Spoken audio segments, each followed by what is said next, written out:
Frantziako gobernuak erretetaren erreforma bidez, Frantziako gobernuak erretetaren erreforma 49.3 artikuluaren bidez onartu ostean Asamblea Nazionalak gaur aztertuko ditu Emmanuel Macron presidentaren kontra aurkeztu dituzten bi zentsura mozioak. Liozentristak aurkeztu du horietako bat, Bertrand Pancherrek eta beste 90 legebiltzarkidek sinatu dutena.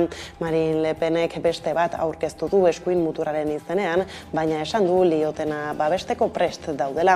Arratsaldeko 4etan aztertuko dituzte. Frantziako Konstituzioaren 49.3 artikuluarekin bozketari gabe, erreteta 62 urtetik 64 atzeratu du Macronen gobernuak. Honen aurka istilu larriak izan dira azken egunotan, eta gaurkoan ere protestekin jarraitzen dute sindikatuek goizean esaterako 40 minutuz blokeatu dute Biriatuko ordainlekua. Protestariak ondoren Hendaiako intzura industrialdera joan dira eta horra sartzeko bidea blokeatu dute ere. Horrez gain gaurkoan hegaldi batzuetan ere aditu deitua da greba eta ostegunerako protesta egun handi batera deitu dute Frantziako sindikatuek. Eguerdion guztioi 12 pasata iritsi da gurean gaur magazinari heltzeko unea. Frantziar eta Espainiar estatuko pentsio erreformek jarraitzen dute egunotan hizpide izaten eta gaiari heltzeko. Aiara Deurreta kazetaria dugu pantailaren beste aldean. Kaixo, Aiara. Ez da egiten zuten diazun, Aiara? Nik ez du ezadituten zuten, ikus ezagunea aurrera jarraitu dezakegun beste kontu batekin, beste kontu batekin baino ez, erretretan euran mozio zentzuraren inguruko eztabaidari nola helduko zaion gaur ikus dezagun bideoa.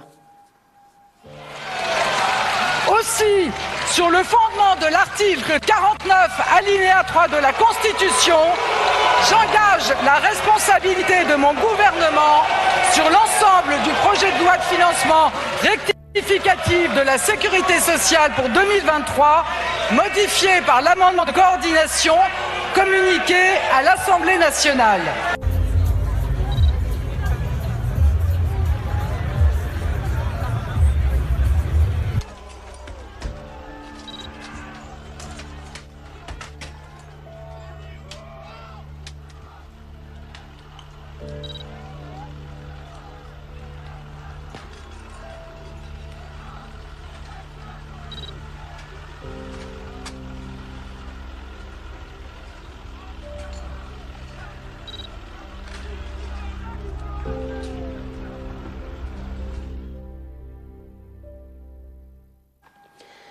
Tira, oraingoan Aiararekin bat egin dezakegun, aupa Aiara.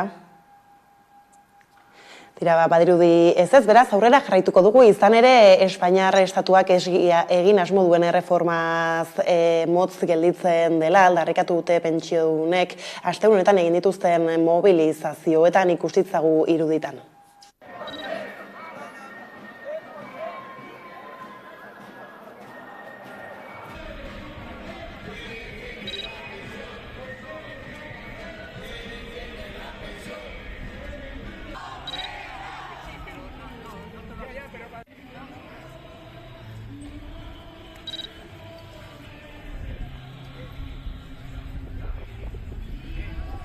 Titularretan agertu dena izan da bakarrikan datu bat. Ia 1.200 eurora iritsiko garela, edo iritsiko dela gutxienezko pentsioa. Baina hori, kasu honenean, izango da 27-rako, eta ez pertsona bakan batentzat, baizik eta unidad konbibenzial edo. Orduan, orain arte pentsioa eskubide individuala zen, eta aplikatzen zitzaigun pertsona bakoitzari. Kasu honetan, disfrazatzeko moduan. Horrek adierazten du, ikusita nola doa eta nola espero da inflazioaren gorakada urte hauetan, adierazten du argi eta garbi oso eskasa dela. Beste pankarta bat hemen dugu, ez eskriaren legeari. Etxako, EH Bildu akordio bat lortu du, hobesten du, emakume alargunen egoera hobesten dute pizkat, baina oso insuficientea da.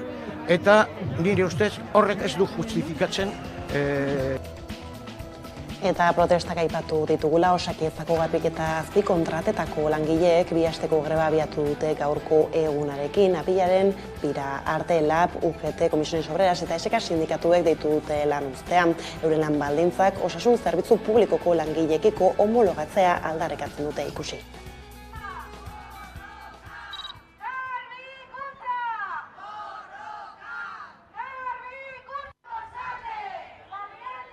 Argi eta garbi adieraziko diegu bai enpresei, bai Osakidetzako zuzendaritzari, homologazioa ez dela ukitzen. Ziur gaude mobilizazioaren eta borrokaren bidez lortuko dugula. Bezalaze gaudela.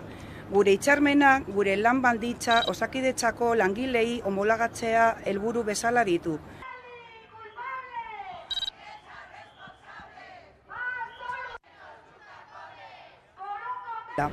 Zergaitik Euskal Administrazioa sektore maskulinizatako Bizkaiko metalaren kasuan implikatzen da, eta bizkarra ematen du lan gaztakaren protagonistak emakumea garenean, 3 mailako langilean algara, ez aldaki Euskal Jaurlaritza bere jarrerak emakumei erabateko prekarietatera kondenatzen gai.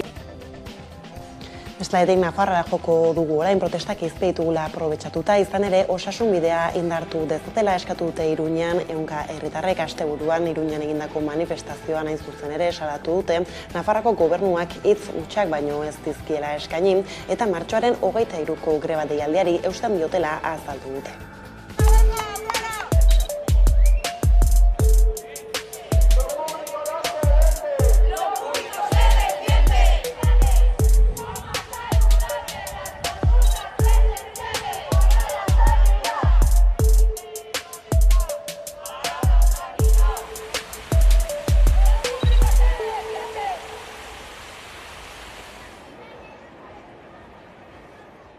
Ikusten dugu orain arte hartu diren neurriak oso eskasak direla, bakarrik zenbait profesionalendako mesederako eginak daudenak, eta horregatik pentsatzen dugu neurri sakonak hartu behar direla, bai sindikatuekin eta baita ere parlamentuan orain hartu diren erabakiak guretzat dezepzio, nolabait esateko dezepzio txiki bat izan dira, hartu diren akordioak ez direlako nahiko beharrezkoak diren neurriak asetzeko.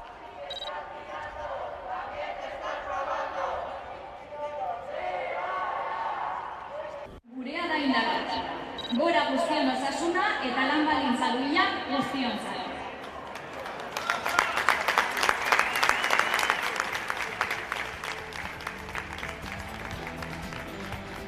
Gaizlatuta berriz etxerat elkartak jakinarazi duenez, Sebas Gurtubai eta Zigor Blanko euskal presoak aske geratu dira 20 urteko espetxaldia betetan.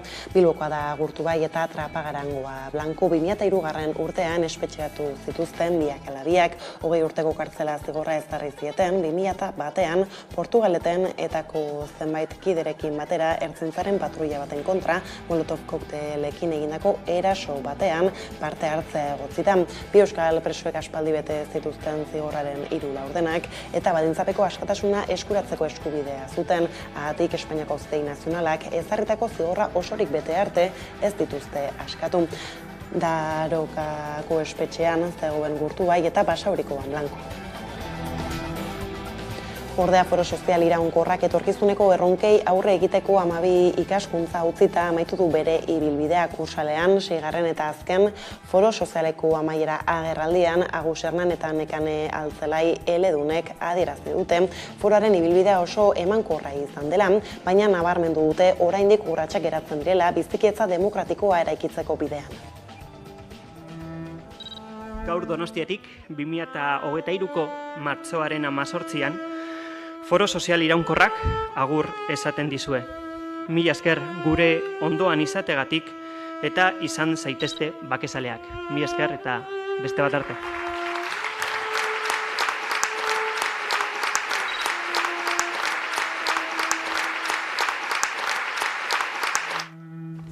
Foro soziala duela 10 urte lanean hasi zenean oso egoera zailean geunden.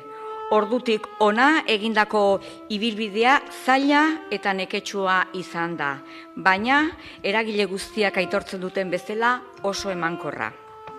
Oraindik bidea dago egiteko. Hainbat arlotan konponbiderako markoak zehazten joan diren arren, gure ustez bakea eta bizikidetza demokratikoa eraikitzeko prozesuan aurrera egiteko oraindik erronkak jorratzeko daude.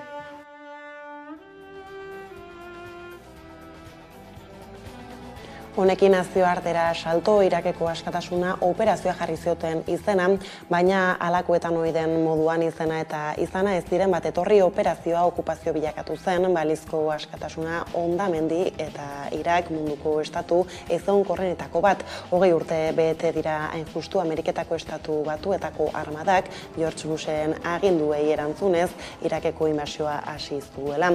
2 egun lehenago Etxe Zuriak 48 orduko epea eman zien Irakeko presidente Saddam Husseini eta haren bi semei amore eman eta herrialdetik irten zitezen. Ultimatuma baino gehiago erasoaldiaren iragarpena izan zen hura.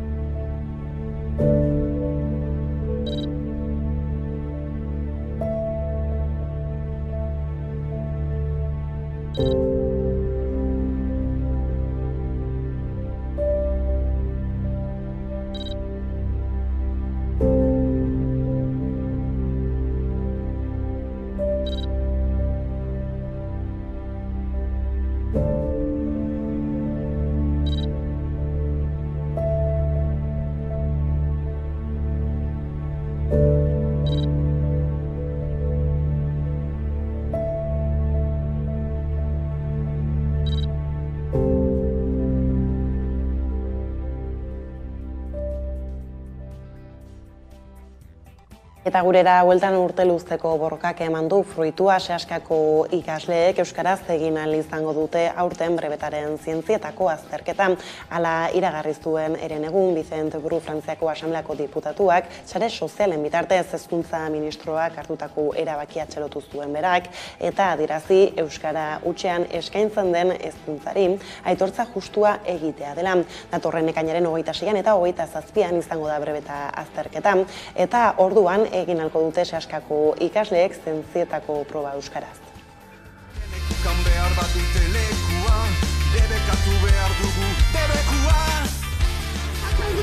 Egoera larria da.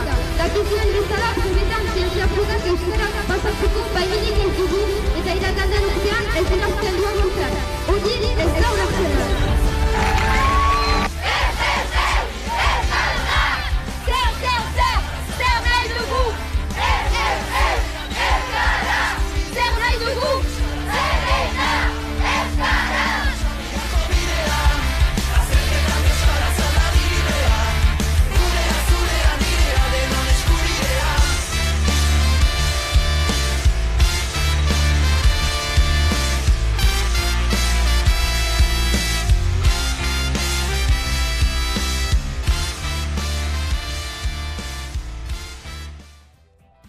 Aldiz euskaragoan darabil gula, pantaiak euskaraz ekimenak sortu berri dituen abesti eta bideoklipa aurkeztu ditu orain gutxi. Ekimenaren aldarrikapenak 4 haizetara zabaldu nahian, hainbat musikari eta aktore ezagunek hartu dute parte, Josu Bergara eta Oiane Bartrak sorturiko abestian eta jada eskuragarri dago sarean. Euskara pantaietara eta pantaietan euskara, horixe nahi dute euskal herritarrek. Aldarrikapenak 4 haizetara zabaltzeko modu eraginkorrena ikusentzunezkoak eta musika direla iritzita, pantaiak euskaraz ekimenak abesti eta bideoklip bat sortu ditu ekimenaren aldarrikapenak argi eta garbi islatuz.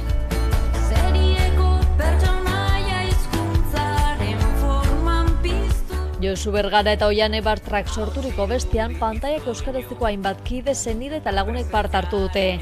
Baita izuntzako neska arraunlariek edota hainbat musikari eta aktore ezagunek ere. Ekimenak berak 2 urte beteko ditu aurten pantaiak euskaraz indartu nahian. Momentu horretan, euskarak ikusentzunezkoetan zuen panorama benetan tamalgarria zen. 2021 5 film besterik ez zeuden streaming plataforma guztien artean euskaraz ikus zitezkenak. Horrez gain zinemetan ere euskara bigarren mailan zegoen, eta telebistan sare sozial edota bideo-jokoetan ere presentzia txikia zuen. 2 urteko ibilbide honetan, lortu dugu panorama aldatzen hastea, lortu dugu Euskalgintzarekin aliantzak eginez eta hainbat erakunde implikatuz ikusentzunezko plataformetan euskararen presentzia areagotzea. Gaur egun streaming plataforma nagusietan Netflixen eta Prime Videon esaterako bakoitzean 100 film edo telesail inguru ikus daitezke euskaraz edo euskaraz azpidatzita. Ildo horretan euskarazko streaming plataforma bat sortzeko lanean ari dira. Euskaraz bizi bagara, euskara pantailetara eta Oraindik baina asko dago egiteko, eta erakundei pantaietan bereziki zinemetan eta ikusentzunezko plataformetan euskararen presentzia bermatzeko legeak eta arauak behar direla aldarrikatu dute ekimenetik. Horrekin batera, lege horiek zaintzez arduratuko den ikusentzunezko kontseilua ere beharrezko dela azpimarratu dute.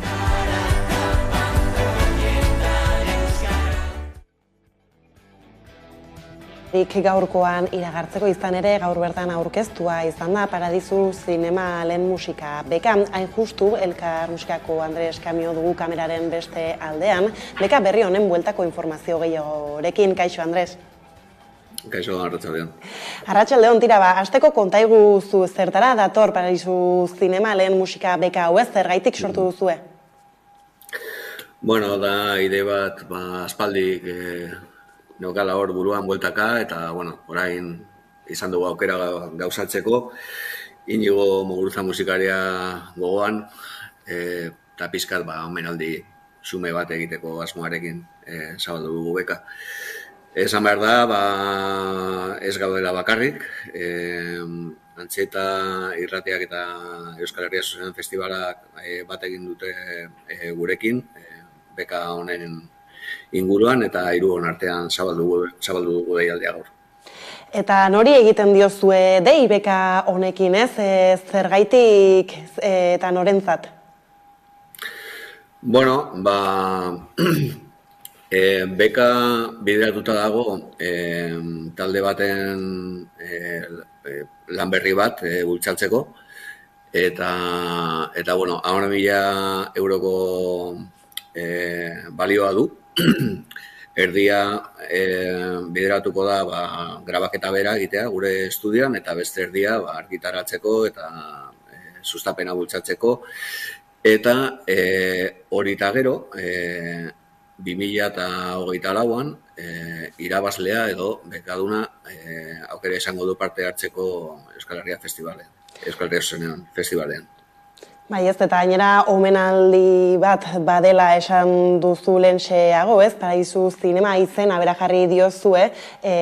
Tira ez, honen atzean edo honekin zer mezu da zabaldu nahi duzuena omenaldiaren horri tiraka? Bueno, Inigoren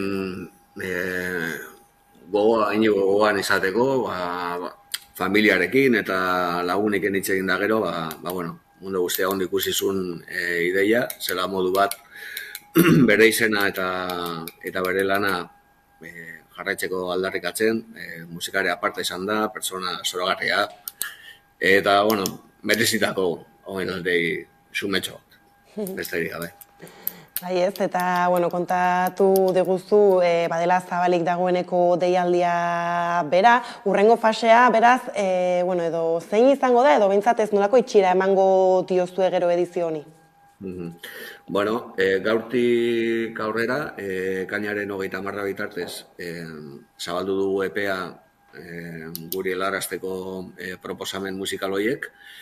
Horretarako ireki dugu elbide elektroniko bat, da Paradisu Zinema beka bildua elkar.eus, baita ere bidali daiteke formato fisiko batean elkar argitaletxera, inongo arazorik gabe.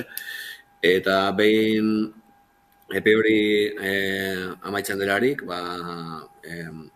Euskal Herria Zuzen Festivaleko arduradunek, Antxeta Irratikoek eta elkar disketxekok osatuko dugu epaimahai bat. Eta asmoa dugu iraiaren 15ean publiko egitea nori izan den irabazlea hortik aurrera, ziko litzateke ekoizpen prozesu guztia, grabaketa, eta asmoarekin igual argitaratzeko datorren udaberrian, eta lotzeko datorren urteko EHZ-etako festivalaren ospakizunarekin. Zabalduko dugu ere interneteko puntu hori bertan jendeak informazioa ikusi nahi baldin badu, jarraituko dugu gertutik Andres bilbidetxo hau, edo fase bakoitzak zer ematen duen, epaimaitik eta aurrera baita ere, beraz eskerrik asko informazio gurekin partekatzearen eta hoizixe, adi izango gara, eskerrik asko. Zuei kaso egiteagatik, mila esker. Eta kulturarlotik kirol arlora egingo dugu orain salto, izan ere kirolen bueltako azkenei heltzeko Ane Urkirik aztaria dugu kameraren beste aldean, kaixo Ane. Kaixo, eguerdion. Eguerdion, tira, asteko futbolari erreparatuko diogu, izan ere Realak irabazi du Alavesen aurkako Efeligako 22. jardunaldiko Euskal Derbia 6 eta 5 emaitzarekin gainera, ez nola igaro zen partida hori eta zer da nabarmentzekoa? Nabarmentzekoa gol festa haundixe hon zala, ikusliantzat agian entretenigarrixa, entrenatzaileantzat eurak adirazi zeuen bezala, esako gustatzen nolako horren beste gol egotia partidotan, nahiz izateu kontrolpian eukitzia, eta alde horretatik entrenatzaileak, Natalia Arroyo gazi gozo, 3 puntuak eskuratu zalako bere taldiak, eta Inigo Juaristi, 5 golein zubietan, eta porrota jaso zoalako, eta nabarmentzekoa, derbi baten, normalian ez da bikoa hainbeste gol egotia, gaina hori bitaldien aldetik, Realak 6 eta 5 irabazi zion Alavesi, jaitsiera postuetan dauan Alaves, esan bezala, ate aurrian asmatu zoan noengoan Inigo Juaristi taldiak, baina areriguak geixo asmo zoan, eta ezin izan zion jarraipen eman, aurreko hastian eskuratutako garaipenarekin, eta orduan jaitsiera postuetan jarraitzen dugu Alavesek, ala ere, badak, hagoen dio jardunaldi batzuk falta dira, eta salbazio ez da oain dio ezinezkoa, eta Realan aldetik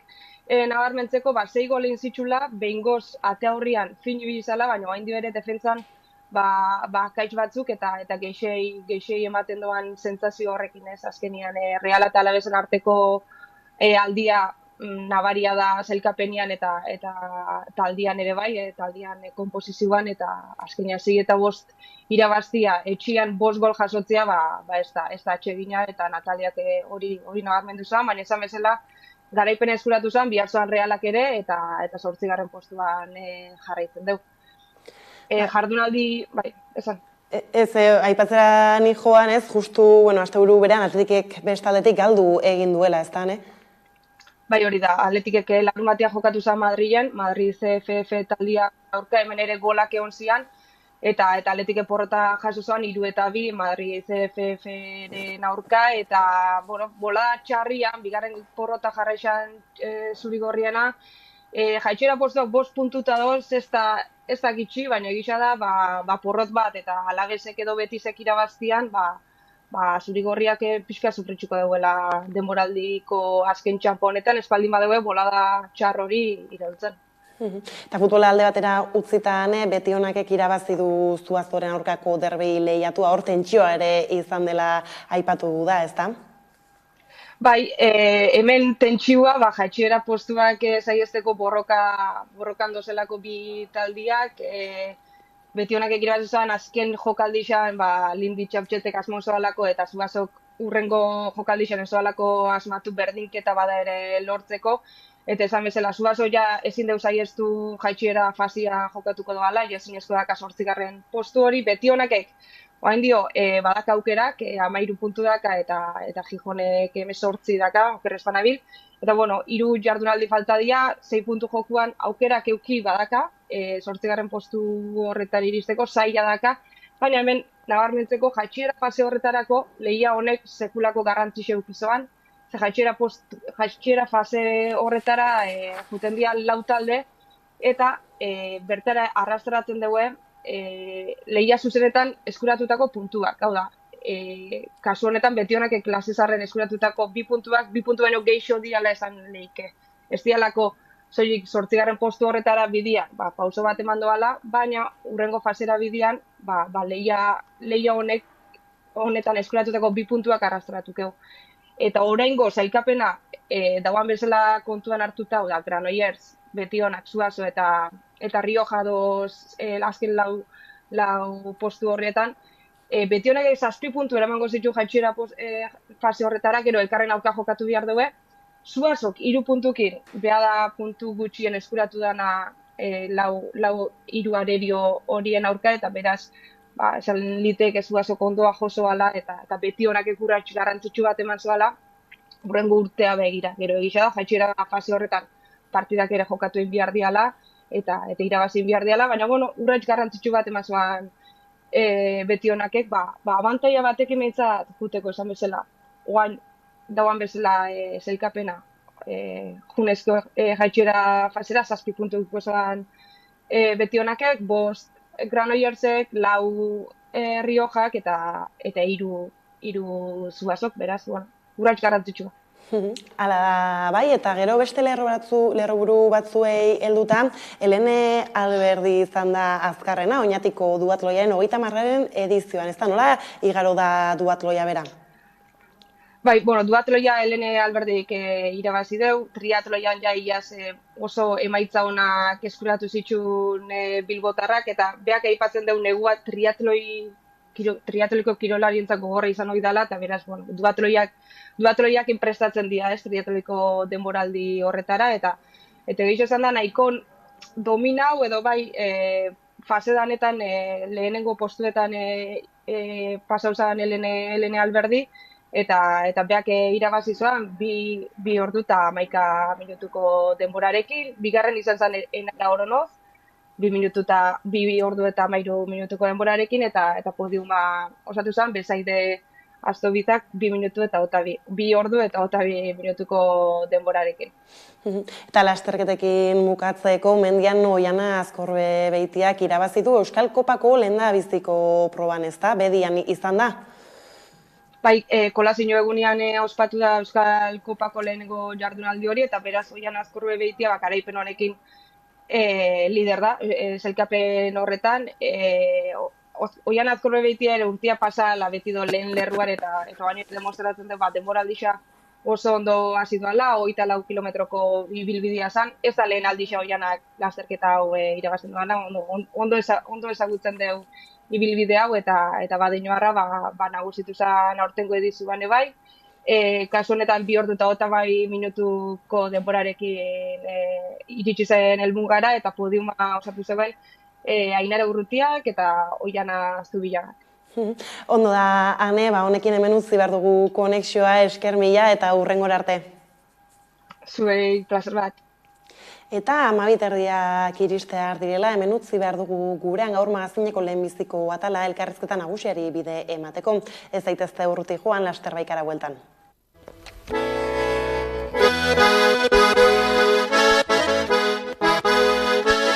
Hemen gaude berriro ere, eskerrik asko berako alkate jauna etorri, eskerrik asko berako herriari, aukera emateagatik hain leku polit eta dotorean guretik sortuaken aurkezpena egin ahal izateko, 2. edizionen aurkezpena begit. Aspaldian gabiltza ulatu gogorren artean, izenik ere zuen gure txalupa arraroan.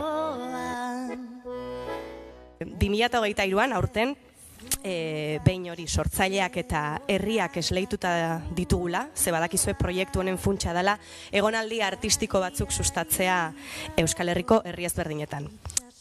Parte hartu duten 39 herri hauetan, bai? 22 multzotan bilduta. Orduan, egonaldi artistikoak egingo dira, sortzaile bakoitzak herri batean, 3 astera bitarteko egonaldiak egingo ditu, eta sortzaile bakoitzak lehendik pentsatuta ekarritako proiektu bat garatuko du bertan. Egonaldi horiek amaitutakoan, eta epe muga batzuk iritsitakoan, sortuko diren lanak azkenean izango dira 10 ipuin luze, 5 komiki lan, 4 film labur eta 3 antzezlan. Kasko azpiak zeharo zulatu, ikusten da porturik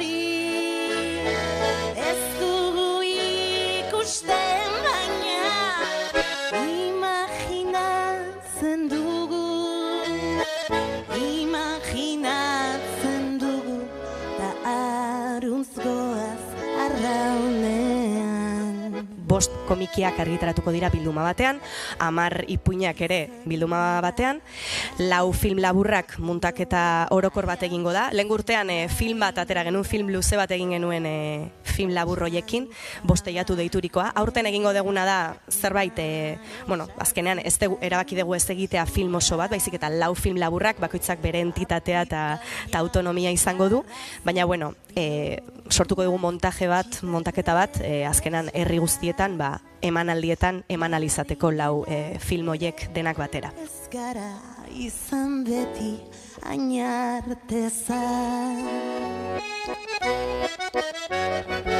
ez esantxo ilargi. Eta 2024an, sortutako lan guzti hauekin egingo da kultur zirkuitu bat.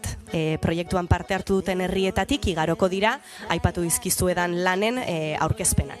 Antzerkiak egingo dira, filmak erakutsiko dira, eta komiki eta ipuin bildumak aurkezpenak egingo dira, bakoitzean dagokion idazlearen presentziaz edo komikigilaren presentziaz. Batetik, literaturan, Edorta Jimenez sortzailea Mutrikura joango da, Ainoa Uri Enteiletxe, Lodosa Sartaguda Mendabia Andosilla eta Sesmara joango da, Idoia Etxeberria Elortza Zaldibia eta Taunera, Magi Arozena Zubeldia Ziortza Bolibarrera, Jon Abril Lola Etxea Atarratzera, Lutxo Egia del Rio Segurara, Maitane Perez Argote Errigoiti Ajangiz eta Musikara, Saioa Alkaiz Aguaiar Berriatuera, Maita Izpurua Olaizola Araitz Betelu eta Larraunera, eta Gaizka Sarasola Larrabetzura.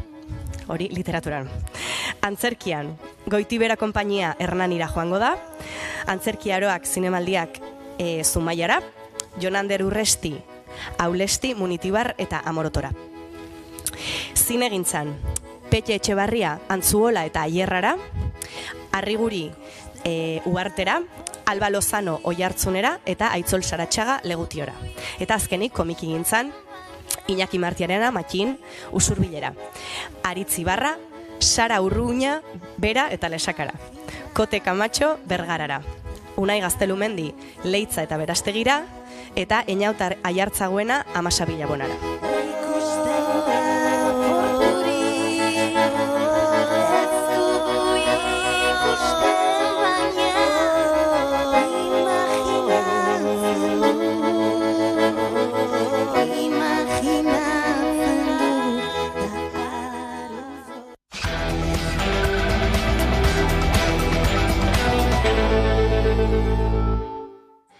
Amabiterdiak pasata direla iritsi da eguneko elkarrizketa nagusiari heltzeko unea, eta horretarako gaur dugu hemen gurekin Javi Asurmendi, Udalbiltzako lehendakaria, ondo etorri?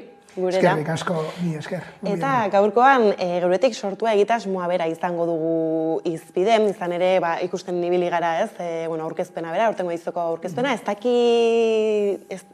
ezagutzen ez duenarentzako, zer da geuretik sortua? Geuretik sortuak da, Udalbiltzak abian jarri zuen kultur egitasmoa. Hasi ginen 2019-2020an pizka gogoeta egiten kulturgile ezberdinekin. Hausnarketa egiten pizka bat euskarazko kulturaren egoeraren inguruan eta beharren inguruan. Jakin aurretik mundu pandemia bat etorri behar zela. Eta, hasi ginen pizka proiektua diseinatzen. Eta 2021an abiatu genuen lehenengo edizioa. Fase ezberdinak dauzka proiektua, lehenengo fasean pizka bat arduratzen gara herriak, parte hartuko duten herriak lotzeaz, gero baita ere beka deialdi bat ateratzen dugu sortzaileentzat, izena ematen dute sortzaileek eta hortik aukeratzen dira parte hartzen duten beste herri besteko sortzaileak. Esleitzen da sortzaile bakoitza herri batean, hor egonaldi artistiko bat egiten du sortzaileak eta baita ere bitartekaritza kulturala, eta ondoren ekoizten dira lanak. Behin lanak ekoiztuta, aurkezten dira eta hasten gara edapen fasearekin. Orduan, edapen fase horretan, proiektuan parte hartzen duten herri guztietan aurkezten dira proiektuak ekoiztutako lan guztiak. Eta aipatu duzu ez, pandemiare hortarteko bota duzu ez dakite nolako eragina izan zuen horrek lehenbiziko edizio horretan, mintzat ziurra dena da, bigarren edizio honetan alakorik ez dela gertatuko ez da, eta bigarren edizio bat baldin badago da, lehenbizikoa arrakastatsua izan zela. Bai, espero dezagun, bai, holakorik ez gertatzea bigarren edizio honetan. Bai, pandemia tokatu zitzaigun hortartean, eta pandemiak eragin zigun nagusiki, izan zen konturatzea are beharrezkoa zela, horrelako proiektu bat. Bai, edapen fasean dataren bat bertan bera geratu behar izan dela eta horrelako ezusteak eduki ditugula, baina orokorrean esan dezakegu lehenengo edizioa ondo samar joan dela.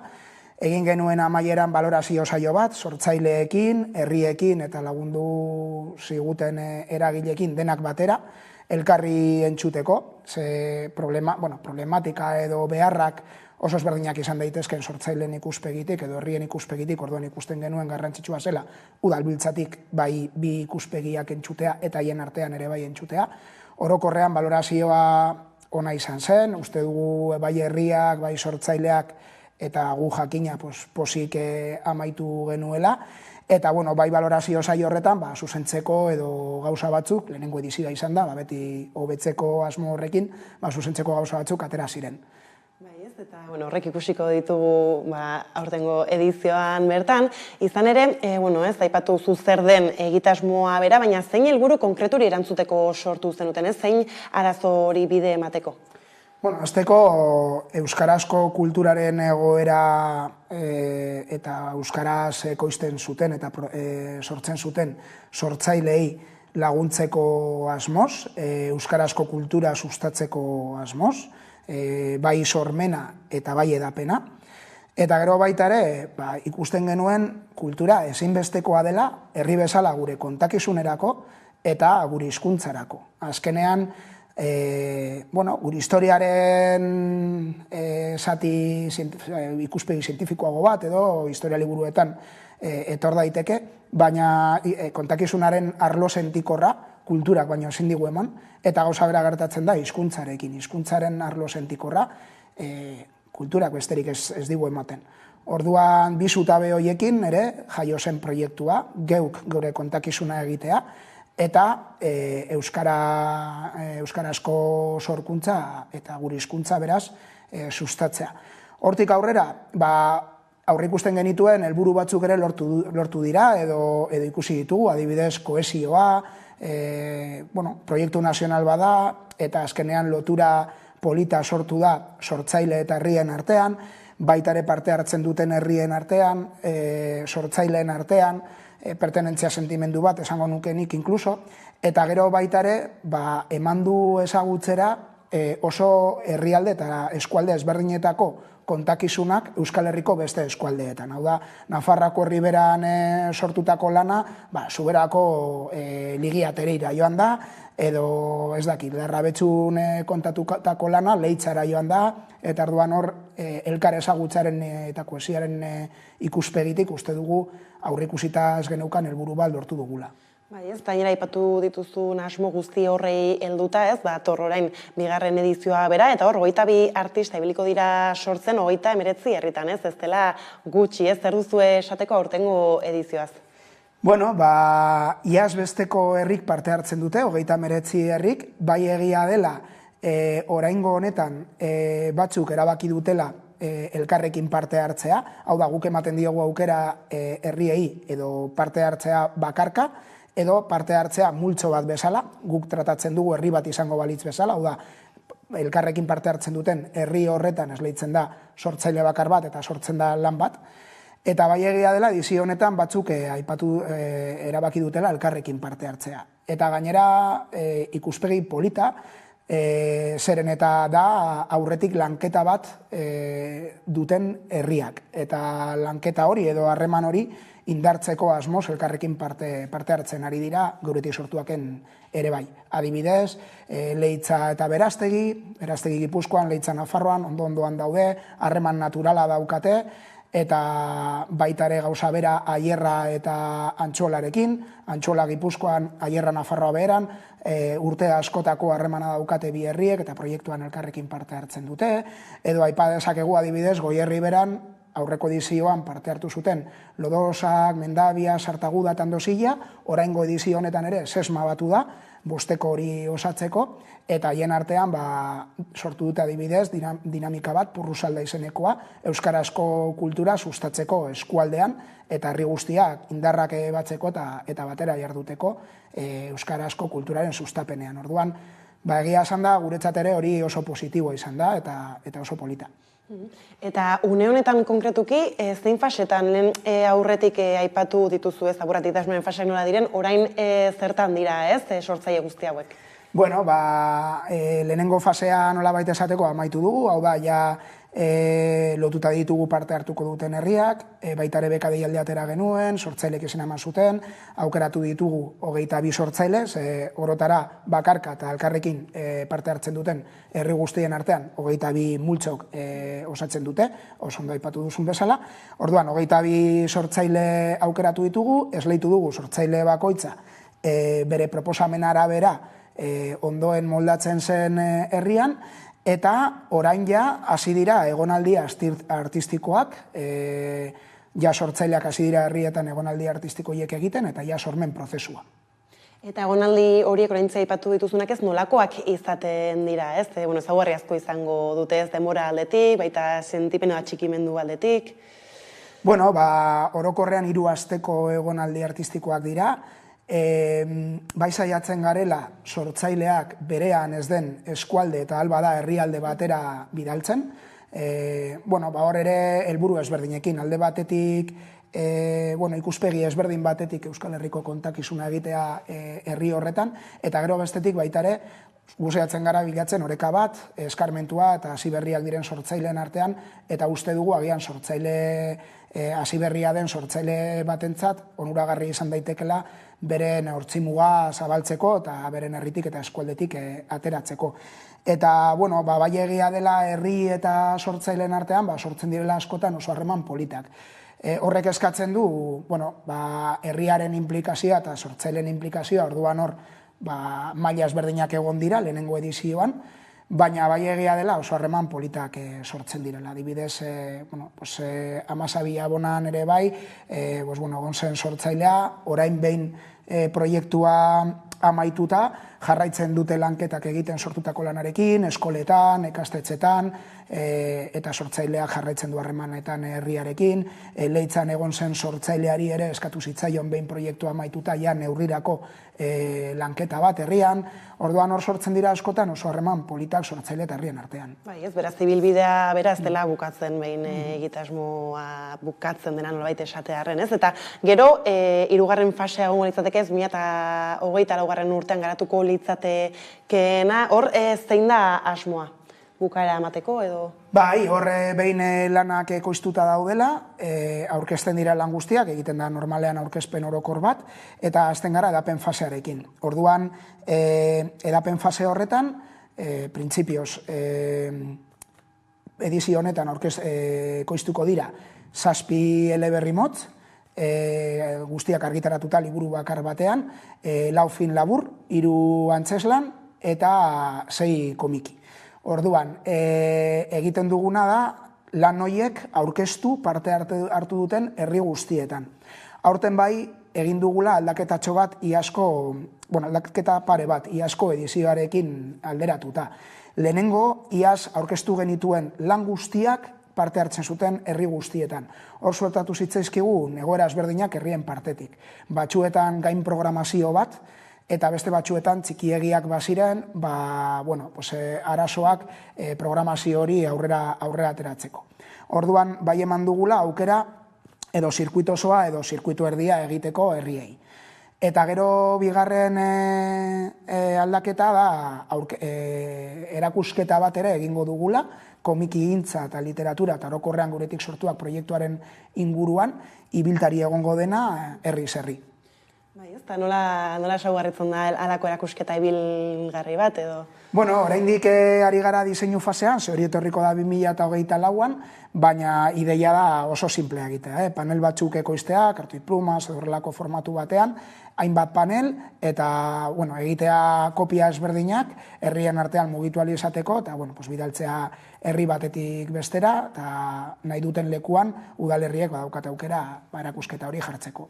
Eta lehenxago, komiki gintza bera aipatu duzu, hau bada diziplina berria, aurtengo edizioan sartu duzuena, zer duzue hortaz esateko, zergaitik erabaki duzu orain honetan komiki gintzari ere erreparatzea? Bai, hori da edizio honen beste berrikuntza bat, aurreko edizioan antzerki gintza, sinema gintza eta literatura sartu genuen, eta orain honetan komiki gintza ere erantzi dugu. Zergaitik, beti bezala, kulturgileekin harremanetan gaude beti proiektuaren diseinuan, hasi ginen momentuz esperimentalki aurreko 3 arloekin, eta orain honetan sortzaile eta komiki gintza arloen partetik adierazi zitzaigun garrantzitsua dela arlo hori sustatzea, euskarazko sormena batez ere, eta horregaitik gehitu genuen, eta ez dugu baztertzen etorkizunean ere arlo berriak gehitzea eta proiektu handitzen jotea. Gero bestaldetik aipatu dituzu egitasmoaren asmoak eurak, helburuak eta udalerriak oso presente daude, aurreko edizioa jarraitu genduenok ez ikusten genuen, nola zuk zeuk esan duzu, nola nazio mailako ikuspegia ere badaukan, beraz nazio gintzaz badu, eta gero horretaz aparte udalerrientzako ere zer suposatzen du, apurat fokua eurengan ere jartzak, eta esan bezala, ez dakit Donibanen gertatzen den gauza bat Durango baten ikusia izatea esaterako. Azteko gustatuko litzaidake esker mila ematea parte hartzen duten sortzailei, eta ez bakarrik parte hartzen duten sortzailei, baizik eta kultura eskaintzen diguten Euskal Herriko sortzaile guztiei, eta gero baita ere proiektu honetan parte hartzen duten herriei, esfortzu ekonomiko bat eskatzen du, beraien partetik, kontutan hartu behar da proiektu hau udalbiltzaren aurrekontuaren bikoitza dela. Orduan parte hartzen duten herri horiek gabe ezinezko izango litzateke proiektu aurrera ematea, eta nola ez baita ere proiektu honetan parte hartzen duten eragilei, ze horiek gabe ere ezinezko litzateke besteak beste, Hamaika Telebista, eta baita ere adibidez aurten lortu dugu hiri elkargoaren parte hartzea, eta aurreko edizioan bezala Herrigoraren parte hartzea. Orduan galdu dutaria, barkatu zen hasierako galdera. Herrientzako zer suposatzen duen alako egitasmo baten parte izatea? Gaina kontuan hartu batzuk oso txikiak izaten direla, eta igual beste ez ditugula ikusten beste arlo batzutan. Hori da, eta ekarpen ekonomikoaz aparte eskatzen du baita ere herriaren partetik lan bat, harremanetan egon behar da sortzailearekin, lan egiteko eta egonaldia egiteko baliabideak bilatu behar dira, hor sortzailea eroso abalik eta erosoen egoteko, eta gero baita ere, azkenean da sortzailearekin lotura. Orduan, esfortzu hori eskartzen du bai sortzailearen partetik eta bai udalerrien partetik. Eta gero, lehenxago ere, aipatu izan duzu nola, artak eta kulturak hizkuntza baten imaginazioa garatzeko tresna ere badela, ez da batez ere, esaten zenuen ere historia bera osatzerako orduan. Hala ere, esaten da ere horixe bera aulezian dagoela, ez? Horren irakurketa zein da berez? Hori galdera sakonagoa da, eta gehian emango dizut oso gogo eta pertsonala. Nik egia esan da kultura konsumitzailea, nik kultura konsumitzailea izan naiz, orain arte, guretik sortuak proiektuarekin hasi aurretik, eta egia esan da kultura konsumitzaile bezala ez naiz kontzientea izan, kultura sorkuntzaren eta hor atzetik zegoen lanaz, eta atzetik dagoen guztiaz. Hasi naiz pizka bat kontzientea izaten guretik sortuak proiektuari esker, eta sortzaileekin daukagun harremanari esker. Orduan, uste dut agian nire kasuan gertatu da, eta ez dakit, baina suposatzen dut hori pertsona gehiagorekin ere gertatuko dela, agian ez dugu bere balioan jartzen, kulturak ematen digun guztia, sortzaileek ematen diguten guztia, Eta ez bakarrik gizarte bezala, hau da, pertsona bezala gure burua eta gure arlo sentikorra elikatzen duten, gizarte bezala elikatzen gaituzte, eta gero baita ere gure hizkuntzari eta gure kontakizunari egiten dioten ekarpena. Eta hori askotan egiten da, era prekarizatu batean, eta sortzaileek egiten duten lanari eta kulturari dioten maitasunagatik. Eta uste du gizartean askotan ez dugula behar beste eskertzen ematen diguten guztia. Bai pandemian agian pizkat kostienteagoa izan ginen, agian pizkanaka gure memoria horre motza da eta pasatzen joaten zaigu. Eta hori esan dudan bezala, autokritika eginez ere bai, administrazio publikoetatik uste dugu ez dugula bermatzen eta ez dugula babesten behar beste kultura sorkuntza. Eta zergaitik babestu behar dugu eta bermatu behar dugu administrazio publikotik? Azteko aurretik esandako guztiagatik, gizarte bezala oinarrizko ondarea da eta ezinbesteko ondarea da kultura, eta orduan administrazio publikoetatik hori zaindu behar dugula uste dut. Gero kultura ahalik eta publikoen izateko, hori ere horretarako ezinbestekoa da administrazioen babesa eta bermea, eta bestetik sortzaileek askatasunez sortzeko, eta ez sortzeko produktu bide komertzialago bat eukiko dituzten produktuak nahi duten hori sortzeko bidea ekonomikoa bilatu ahal izateko. Ideia hori Ines Osinagak adibidez aipatu zuen aurkezpenean, eta esan bezala, nik hau guztia jo naiz gogo eta egiten sortzaileekin landutako urte hauetako harremanari esker, eta bai egia esan da, orain askoz konstienteagoa naizela, orain dela urte batzuk baino horre guztia suposatzen duen. Ez, izan ere Euskara beraren egoera ez da xamurrat, ikusten ditugu epai ezberdinak egunero ez bada, eta hor sartzen da ez justo kultura eta artearen ataka, bera, eta gainera horrekin ere ez memoria gordeko duen historia eraikitzeko beharra ikusten duzuen baita esateko hor zein egoeratan aurkitzen gara?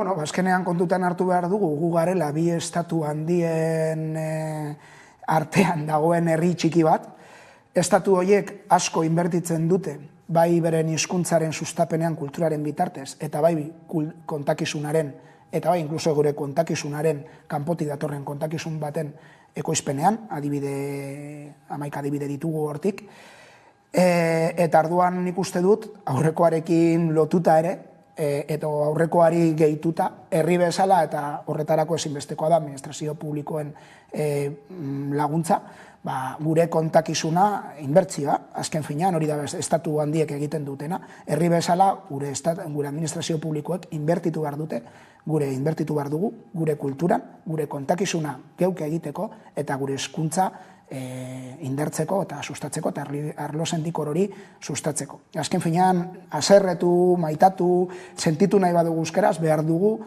kulturak eskantzen digun hizkuntzaren arlo sentikorra. Bai ez, beraz aipatu dituzun arrakalekin, eta egiteke geratzen denarekin egoera aldatzeko mezua instituzioei, ez, helaraztea? Bai, udalbiltzatik eskularru hori, kulturgintza arlotik eskularru hori hartu genuen, oso erasumean, gu oso erakunde sumea garelako, eta gure aldetik esatea, gure ateak erabat irekita daudela, hor nahi duten udal guztiek, eta gu ate joka gabiltza askotan zentzu horretan, eta nahi duten instituzio, eta nahi duten eragile guztiak, batzeko proiektura, elkarrekin indarrak batuta proiektu handiago bat eta gehiago egin aldugu zentzu horretan, eta arduan gure ateak erabat irekita daudela, proiektura batu nahi duen, edozein eragile, elkarte edo erakunderentzat, eta baitare animatzen ditugu bestelako erakundeak, beren aldetik ere, nahi badute, kultura eta euskarazko kultura batez ere sustatzeko gure herrian. Bai udalbiltzaren ikuspegitik ulertzen dugu arazo nazional bat dela, euskarazko kultura sari gara, orduan irtenbide nazional bat eman behar diegula, hori garbi daukagu, eta gero baitare usten dugu eskala lokala oso egokia dela, proiektu honen bitartez ikusi den bezala, eskala lokaletik proiektu nazional baterako saltu hori.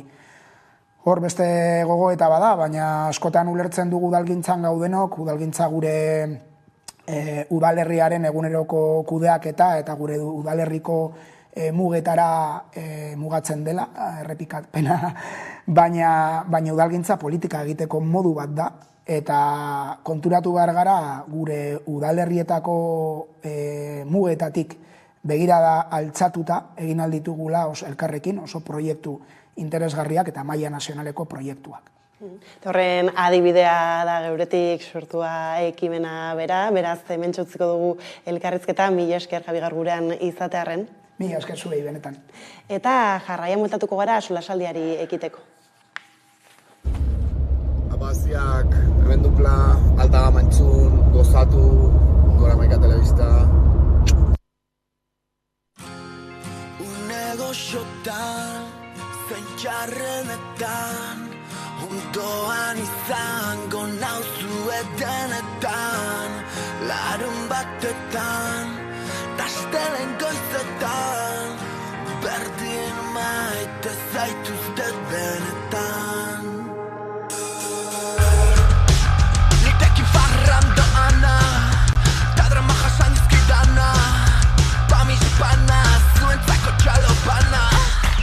Ezer esan gabe kanutoa pasatzen didana, edo lan usteko esan zidana, lagunak eta ama, zuek bai alta kama. Une goxotan, zentxarrenetan, ondoan izango nauzu etenetan, larun batetan, tastelen goizetan, berdin maite zaituzte benetan.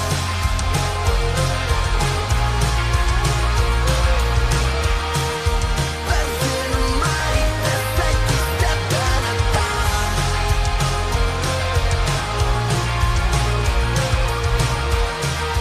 Berdin maite zaituzte benetan.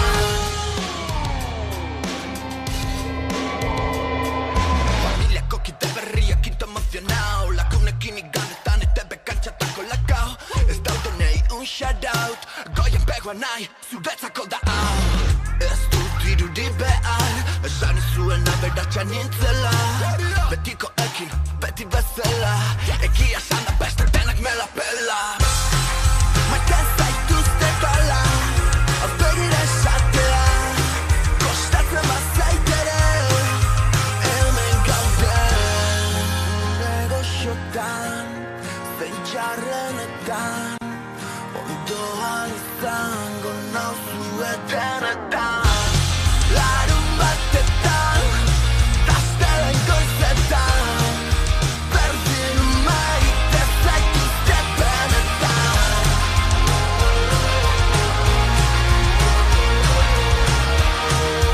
Berdin maite zaituzte benetan.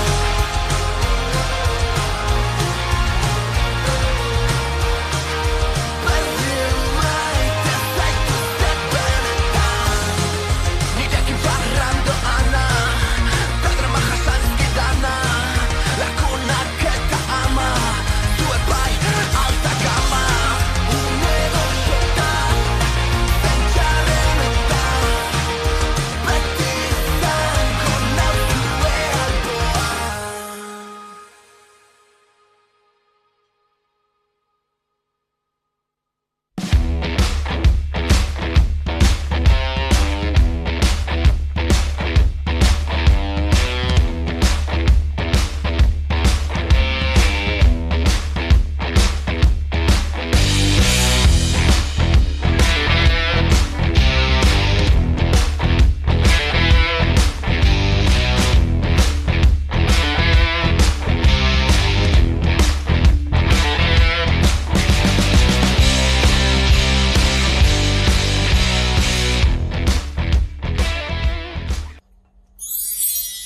Arratsaldeon ikusentzuleok! Bueno, Aingura taldea gara, Nafarroa garaiatik, eta jarraien ikusiko duzuena gure bigarren bideoklipa da, beldurrari, eta besti honetan gure beldurrei aurrez aurre begiratzen diegu, beldurra sozializatzeko, nola bizi ditugun azaldu eta beldurra politizatzeko. Eta bueno, bestetik, animatzea ere bizi musika saioa ikustera, eta bueno, placer bat da hemen Amaika telebistan ateatzea. Eskerrik asko. Ale!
Ordu bata iritsi dela, heldu da eguneko solasaldiari heltzeko una, tortarako hemen ditut albo banatan hitz egiteko prest, Esti, Linares eta Carmelo Landa, ondo etorri. Eskerrik asko, bai. Eta hasiko gara, frantziar estatura begira, ez, erreteten erreforma famatu egin zaigu plato honetan ere, ez, badarogu hainbat denbora honetaz hitz egiten, eta oraingoan onartu eginda, gainera 49.3 artikulu bat erabilita, badaukagu bideo bat gaia kokatzeko eta helduko diogu eztabaidari.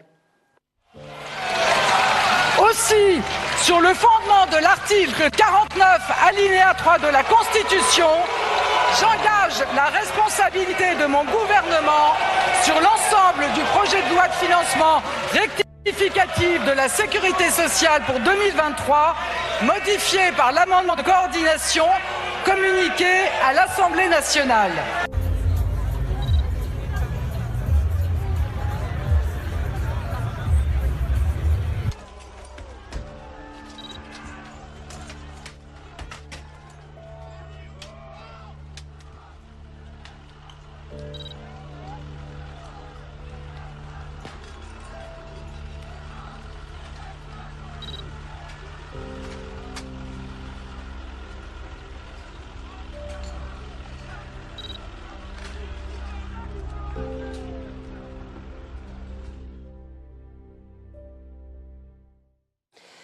Aipatu bezala eta nolabait esatarren indarrez sartu da erretetaren erreforma bera, kalean protestek, eta grebaldiek ere bere horretan jarraitzen dute, izan ere naizta onartua izan den, kaleko sentsazioa da, ez dutela nahi 74 urtetan erretiroa hartu, eta gaur bertan dira mozio zentzurak, ez, artikulu horren bitartez aplikatzak dakarren, ez, ondorioa dena, horixen eztabaida emango da, ez nola, jaso duzue, ez, apurrat, hainbat denbora iraunduen albiste hau edo, ez, egoera hau.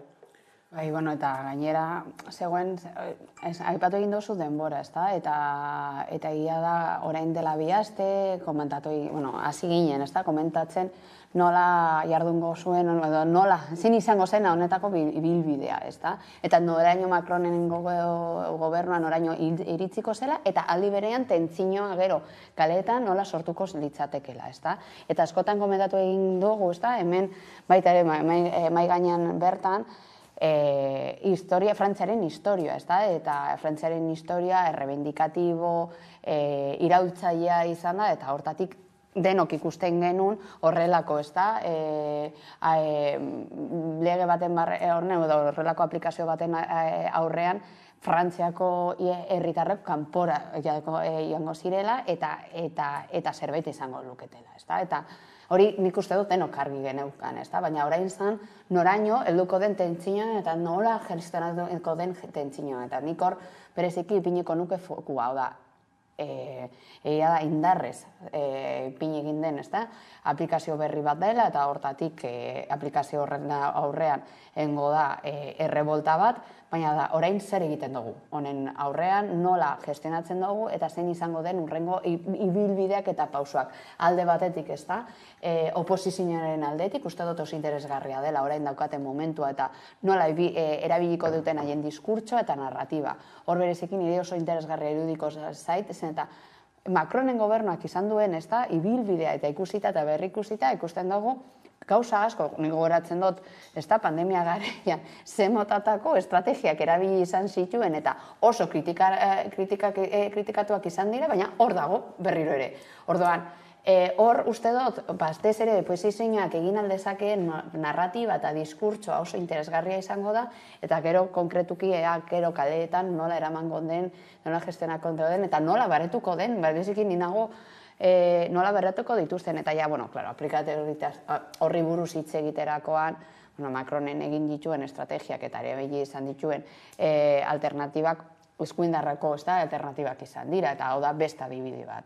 Eta baina gero, ja eskuina edo eskerra utzita, ni orain hurbileko egoera daukadala nire gurasoa justo berri jubilatu izan direlarik, pizka bat ikusita haien ibilbidea eta dauzkaten urteak ikusita, benetan osasunari begira, uste dut egin barko genituzkela eztabaida sakonagoak. Zer dan, osasuntzua baitare ongizate sistemarako, gure sistemarako, eta nahi badugu baitare sartu zer den produkziorako, zer den osasuntzua. Ni bereziki ikusi egin dut nire urrileko egorak, eta bilatu egin dute bai edo bai modua, jubilatzeko, lehenago jubilatzeko, ia gehienak. Zergatik eta ikusten dute haien gorputza ezin dela, gehiago.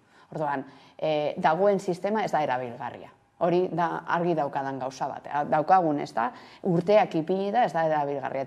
Eta azkenean amaitzen daigu guztiak, pilotanetara jolasten, eta gure eskubide eta oinarrizko eskubideak zapusten. Nok ikusi egin dodalako nire etxean, nire gurasoak beti danik lan egiten, ikuste haien gorputzak ez doala gehiago, eta ikustea estrategia lehen jubilatzeko, baina, klaro, soldata gutxia erogorekin, dauzkaten baldintzekin, eta hortatik uste dut, azkenean da, oinarrizko eskubideak zapusten dira modu baten edo besteen.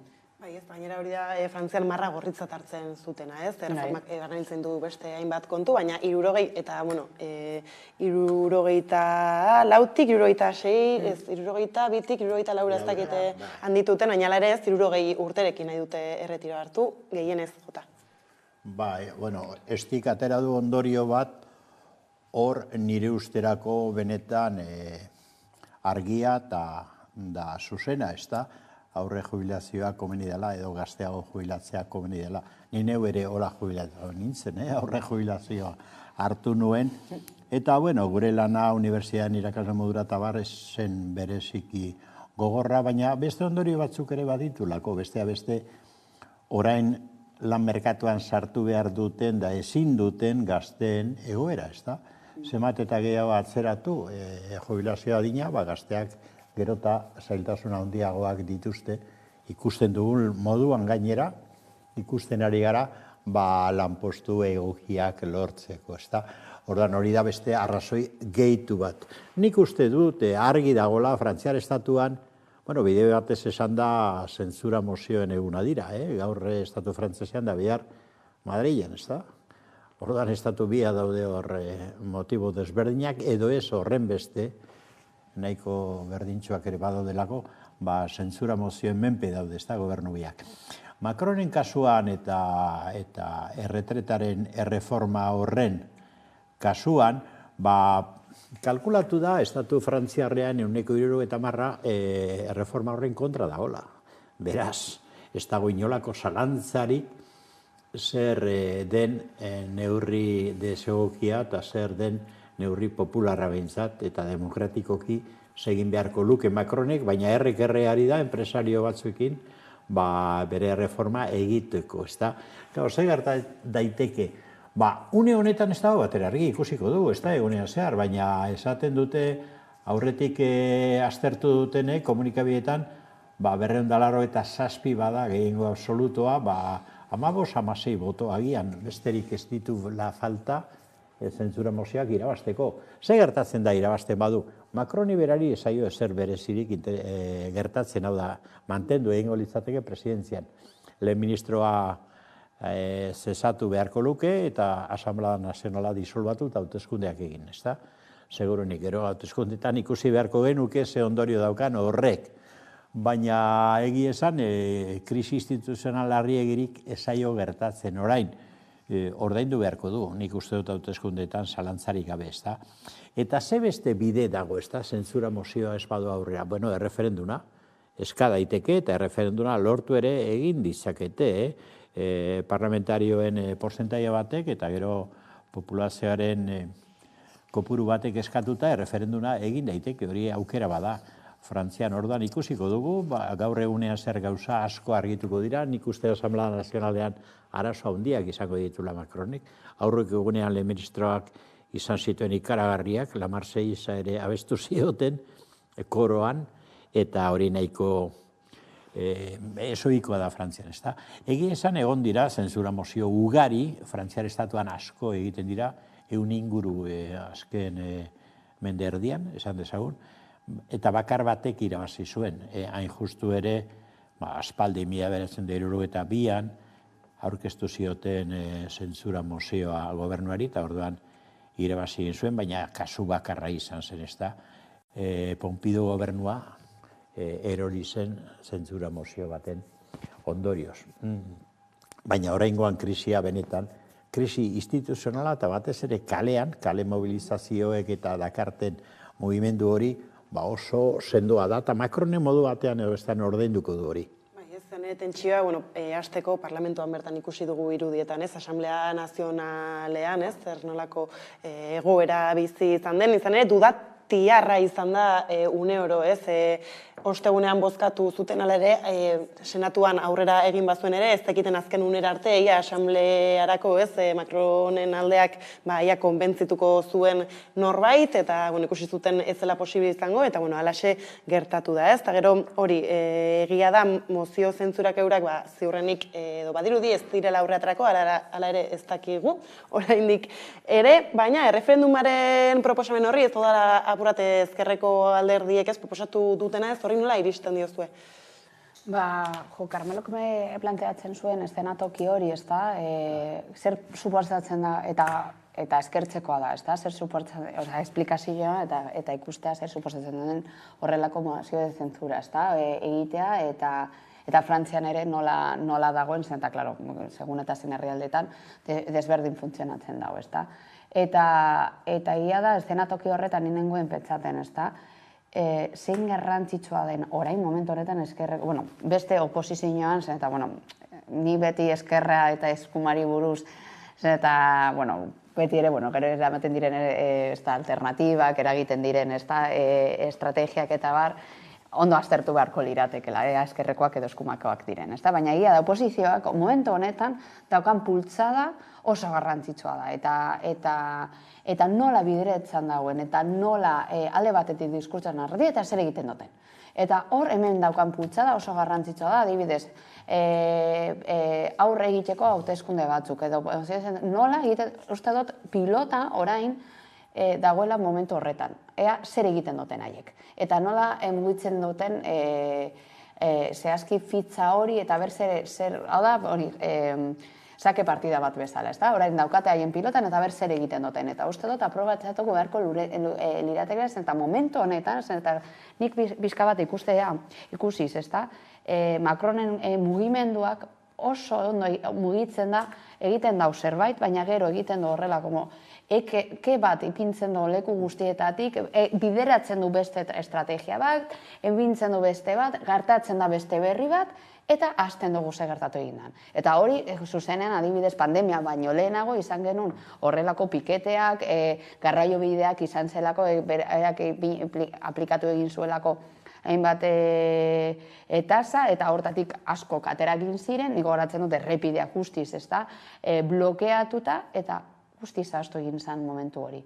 Zergatik zen, eta justo eta ondo, oso ondo, zetorkion pandemia bat, eta, hasiera batean, nahiko egokitu egin zituen estrategiak, eta hortatik, diskurtso maila desbideratu egin zen beste leku batera, eta orduan, astu egin genuen gertatu egin zen berarekin. Orduan, hor, uste dut, nola jolasten den pilota hau, orain uste dut dela momentua bultzada hori mugitzeko eta fitxa hori mugitzeko zen. Eta gero, nik uste dut Macronen gobernuak oso ondo eraman izan dute eta oso estrategikoak izan dira, kea pixka bat ipintzeko eta gero gure begiradak beste leku batera ipintzeko. Bai, ez, izan ere gainera artikulu hau aplikatzeak berak bakarrik ez demokrazia zalantzan jartzen duela, ez, salatu izan dute alderdi ezberdinek, eta hala ere ez, erabiltzen da, behin baino gehiagotan erabili izan da, eta bada modu bat, zuk esaten duzunaren aritik, kalkulatuta dagoena hain batean. Bai, nik uste aurrera begira, eta ez di sugeritu ditu gauza batzuk, da nik uste interesgarria direla, ez da, aurrera begira, egunotako saltza guzti hori apur bat, egun gutxitan argituko da, ez da? Baina aurrera begira, zentsura mozioaz aparte, badago erreferendumaren aukera, hori oso zehatza da eta lorgarria da, ez da erresa, baina eskatzen dituen baldintzak dira 185 diputadoren baietza, da gaur egun hori lor daiteke, zeneiko transversalari iraiokatzen kontrara, ados ez dira jartzen gauza positiboetan, baina kontrara nahiko batu dira eskuin muturretik eta eskerrera, ez da? Macronen zentsura mozioa presentatzeko, orduan, 185 lorgarria. Da gero hau zailagoa popularizioen 110, hau da milioi batzuk sinadura behar dira, baina Frantziar estatuan hori ere gizartean mobilizatu dago bezala lor daiteke. Hori da aukera bat, eta ez da broma. Baina beste bat agian sakonagoa ere plantea daiteke eta da 6. errepublika sortzea. Hau da, Frantzian 5 errepublika egon dira, hau da 5. Eta duela 60 urte inguru sortu zen, eta orain gerta daiteke, ze Frantziar estatua baditu honetaz aparte, beste arazo estruktural serio batzuk, beste ultrazentralismo bonapartista horre planteatzen dizkio arazoia. Bi, aipatzagatik oso argi Korsikan da Euskal Herrian, ez da? Bi, eta hizkuntze eredua konstituzionala eta Republika honetan oso zurruna da, eta planteatzen dira gero hitz egingo dugu, ez da? Baina arazo larriak Korsikan da Euskal Herrian behintzat, bederen bi toki horietan, ez da? Da orduan, pentsa dezakete, agian berfundazio bat egin da 6. errepublika antolatzea, da aukera bat, nik uste dut, Frantziar estatuan gaiak serio aztertzeko, gai egiturala serio aztertzeko unea heldu zaiela. Da Macron orain defensiban dabil, azken finean hartzen ditu neurri antidemokratiko hau dira, defensiban, oso defensiban jarri delako, eta ez lehen aldiz orain. Iaka horien asuntua dago lehenago, eta bar, ez da. Pentsatu beharko dute, baina bi gai horiek mai gainean daude une honetan. Aipatu duzu ere tarteka, ikusten ari garela ere kalean zelako eraginari den izaten auzi guzti honek, eta gainera segitzen dute protestan, eta ostegunerako ere ez manifestazio handia deitu dute. Bai, ni, super reivindikatibo iruditu zaite, ez da, Carmelo, nuen ez da, bai, egunkariak baita ere pizka bat behatuta ea zer planteatzen zuten, nondik planteatzen ziren, eta pizka bat hildoak jarraituz, ez dut ez da irakurri inon horri buruz ez da, eta planteatzen, eta nik entzunte erakoan, adibidez, hori zentraltasuna horretan askotan hitz egin da, Frantzian eragiten duen, ez da, min oso sakona dela.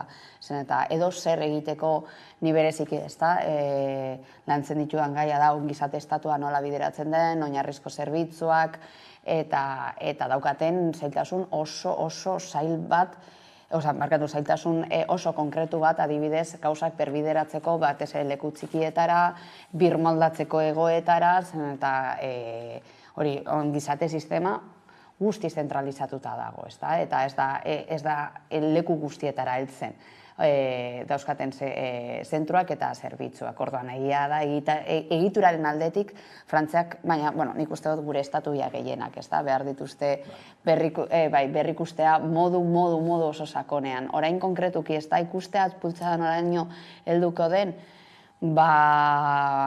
interesgarria izango da zer gertatuko den egun hauetan eta noraino helduko diren pertsonak eta zenbat norarte heltzen den haien haserrea, haien ezegona, orduan oso interesgarria da, nola bultzatuko den batez ere alde batetik nik uste dut eta hor beti ere oso garrantzitsua dira adibidez komunikabideak, nola sortatzen den eta zenbatatako mezuak bidaltzen diten komunikabideen aldetik, gero beste aldetik, ez da, sare sozialek, ez da, hau da, nola kolokatu egingo diren sare sozialetik mezu desberdinak eta polarizazio desberdinak, zen eta polarizazioa ikusten da, batez ere eta bereziki sare sozialen bitartez asko handitzen dela, orduan, hau nola bideratuko den, eta uste dut hor betez ere neurtzeko nola joango den ibilbidea sare sozialak oso interesgarriak izango direla, eta gero ja zehazki, kaleetan nola zemotatako giroa suertatzen den, ezta? Baina urrengo egunetan, uste dut kaleetan gertatuko dena, eta gero baita ere, ezta? Bestaldetik komunikabideak, sare sozialen bidetik nola suertatzen den guztia oso interesgarria. Eta aldi berean, hori posizioak zer esaten digun, ezta? Eta zer gutxatzen duen Frantziako herritarrei eta zertara animatzen duten. Ni uste dut Frantzia oso hurbilez daukagunez, uste dut izpilu interesgarria dela. Hau da, ea ber zer gertatzen den, zen eta horrelako erreboltak daudenean, ea olatua gero etortzen dela, ezta? Eta badirudi hori puntu batean, ez da, egoista dela. Zuek, zer egiten duzuen, gero guk animatzen garen, baina uste dut izpilu interesgarria dela, eta niri bai gustatuko litzaidake errebindikazio hau benetan sostengarria izatea eta norabide konkretu batera joatea. Zergatik zen eta uste dut guretzat, eta Europa mailara dela baita ere diskurtso oso zuzena. Gauzak planteatu aldirela beste modu baten, estrategia desberdinak erabili alditzakegula eta baita ere herritarrok tekogula ahotsa. Eta hori ez ahaztea gauden momentuan, non ikusten ditugu hainbat egitura oso handiak direla, non badirudi ezin ditugula jadanik aldatu, non ipintzen dizkigutela hainbat, oinarri eta guk badirudi jaten ditugula inolako hausnarketa egin barik, uste dut dela izpilu bat non begiratzeko eta gero baita ere, bestelako horrelako estrategia ultraeskuina edo eskuinarrekoak aplikatzen direnean, izateko ez da adibide konkretu bat. Bai, nik uste dut Macronek azken aldian aurkitu duela egoera komplikatu bat eta bere norabidea, presidente reformista bezala eta hori izan da beti bere marka edo berak desio zuena behintzat, aldatu behar izan du bere politikaren norabidea. Norabide estrategikoa gainera, eta nik uste hori berarentzat galera serio badala. Gogoratzen baduzu, Macronek azken aldian, azken urteetan, asko jokatu du nazioarteko politikan. Eta saiatu da gainera lidergo bat, batetik estatu batuen aurrean, da bestetik Ukrainiako gerra gertatu denean, gogoratuko duzue, irudi batzuk ikusgarriak izan ziren, Putinekin berarekin elkartu, mai luze hartan, ez da agertzen ziren alde batea Macron da bestea Putin Moskun eta Kremlinen bilera egiten, da beraz saiatu zen nolabait zubi lana egiten, da bakegile bezala aurkezten, da hori batetik, ez da, Ukrainiako krisiaren garaian, da nazioarteko politikan. Eta bestetik, Europar Batasunean barruan saiatu da batez ere Britania Handiak alde Brexitaren ondorioz alde egin zuenean, da saiatu da berrartzen Alemaniarekin batera ardatz nagusia, hau da. Bera, eta Alemania Scholz eta Macron bildu dira, eta ordezkatu dute, representatu dute Europar Batasunaren lidergoa, ez da? Beraiek, estatu biek, ardatz franko-alemana deitzen den horrek, berartzen zuela, baina, klaro, Europar Batasunean ere egoera komplikatu da asko. Europar Batasuna berak krisisakon badauka une honetan. Eta ez naiz ari bankario finanzieroari buruz, ez da ere inflazioari buruz.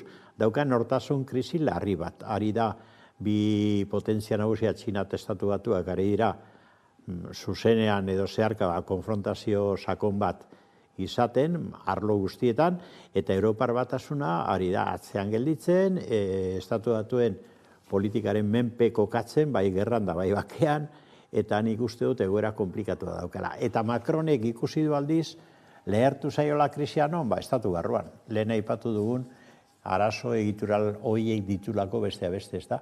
Eta krisi larria orduan berak ere norabidea aldatu behar izan du, nahi ala nahi ez, eta orain ari da, nik uste, bakarrik gainera,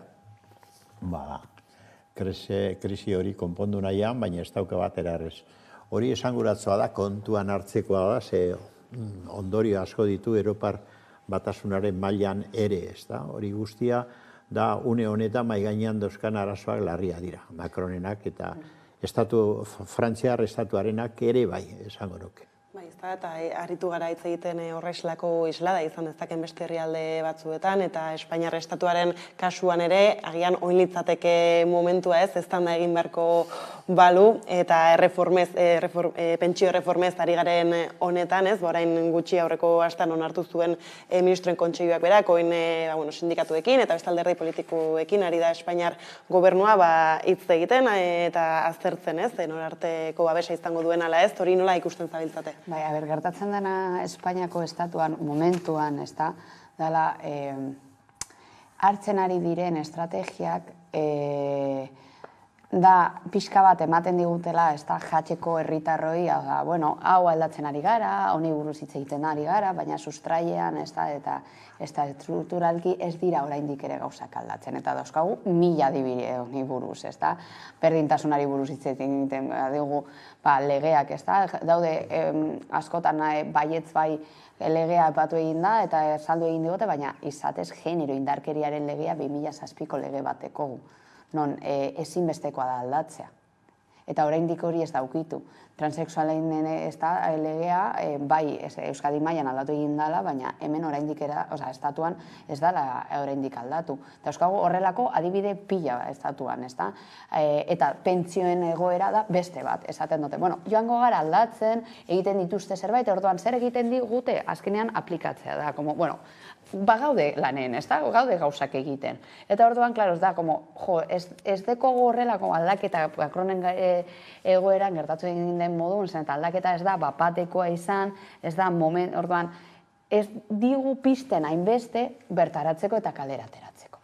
Eta gainera, egia da normaltasun, eta lehen Carmelo kapatu egin digu, ez da, gazte hori eta dauzkagun egoerari, eta oso egoera, eta ikusiko dugu, ez da, nola joango den, berezik esaten diet nire ikaslei, ez da, zein egoerak perri etorriko dira, eta krisialdi honen, krisialdi eta gero, eta zenbotatako egoeratan geratuko garen, non ikusi egin dugu, gutxinak eta gutxinak, edo epe labur batean zenbat kendu egin diguten, ez da, gure oinarrizko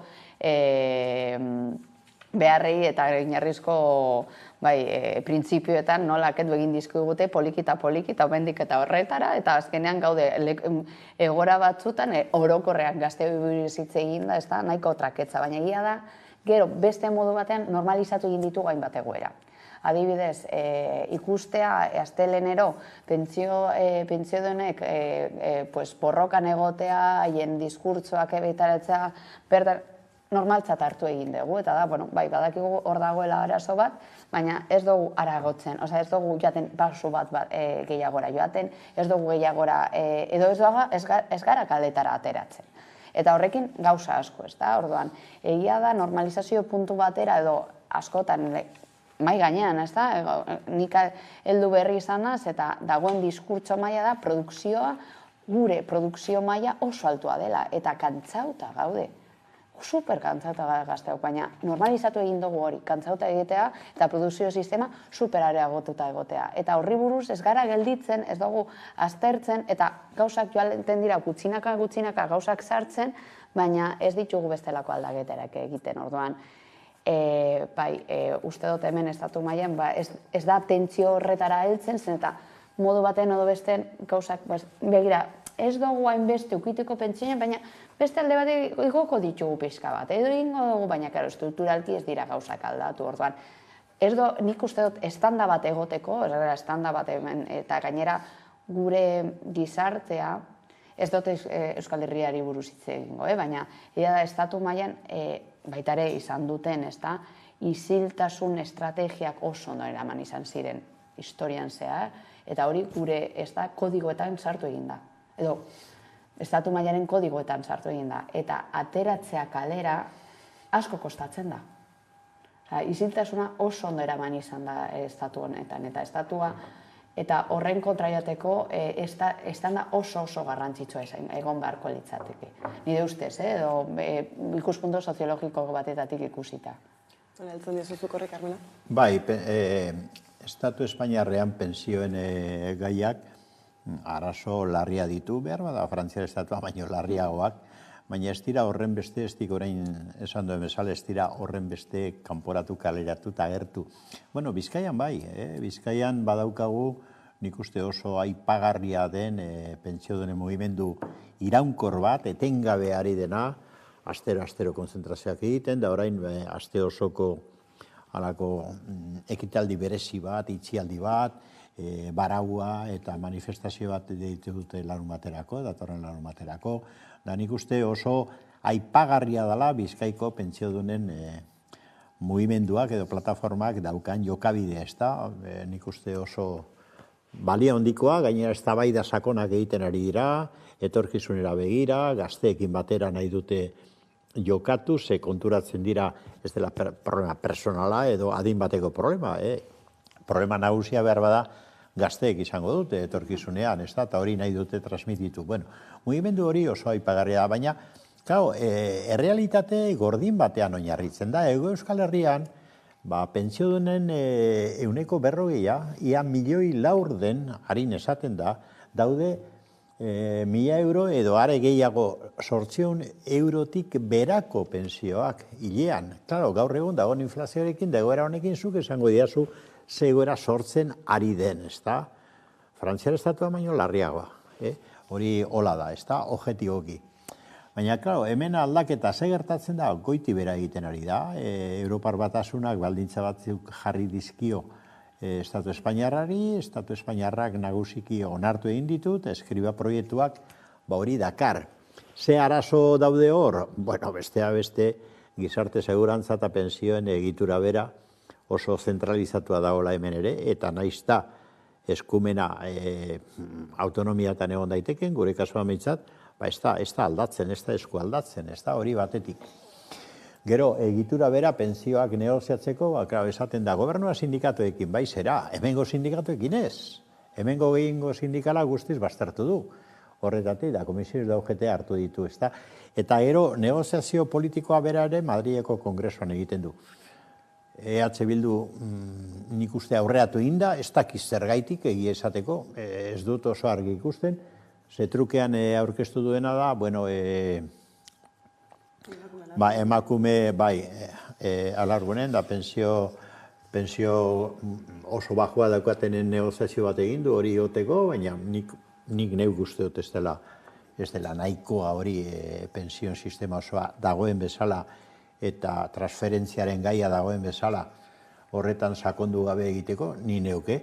Oraindik ere kurioso da PNV berak ere oraindik ez du bere posizioa eman, eta RC-ek ere ez du eman, eta Juntsek ere ez, eta gobernu Espainiarra beharko lituzke botu horiek, pensioen erreforma hau kongresuan aurrera eramateko, eta nik lehengunean eskatzen nuena argitu da, bai LAB eta bai ELA oso modu kritikoan agertu dira. Oso modu kritikoan azken egunetan, ez da, pensio sistema honekin. Orduan, Frantzian konturatzen bagara, protestaren motorren nagusia seguren sindikatuak izan dira. Hemen Euskal Herrikoak baztertuak izan badira eta oso kontra agertu badira, zuk esango diazu, urrengo logikaz, urrengo pausoa izango litzateke hemen ere mobilizazio oso gogorrak gertatzea sistema horren kontra. Eta arazo estruktural larri badauka bestea beste esaten du eskriba, bueno, seguridadea behar dugu pensioak etorkizunean, sistema publikoan egongo direla. Eta horretarako zer egin? Betikoa, batez ere kotizazioak igo, ez da, eta langileen kotizazioak igo, klaro, betikoan gaude. Baina zergaitik ez dugu aztertzen beste modu bat pensioen finanziazioa egiteko. Eta pentsionek ere esaten dute erreforma gero ez da zailagoa dela pobreziari aurre egitea beraz, egunetan ere egin dute balorazioa, orain hartan aipatu ditugunez, ikusi dezagunez, zer esan duten Euskal Herriko pentsiodunek erreforma hontaz.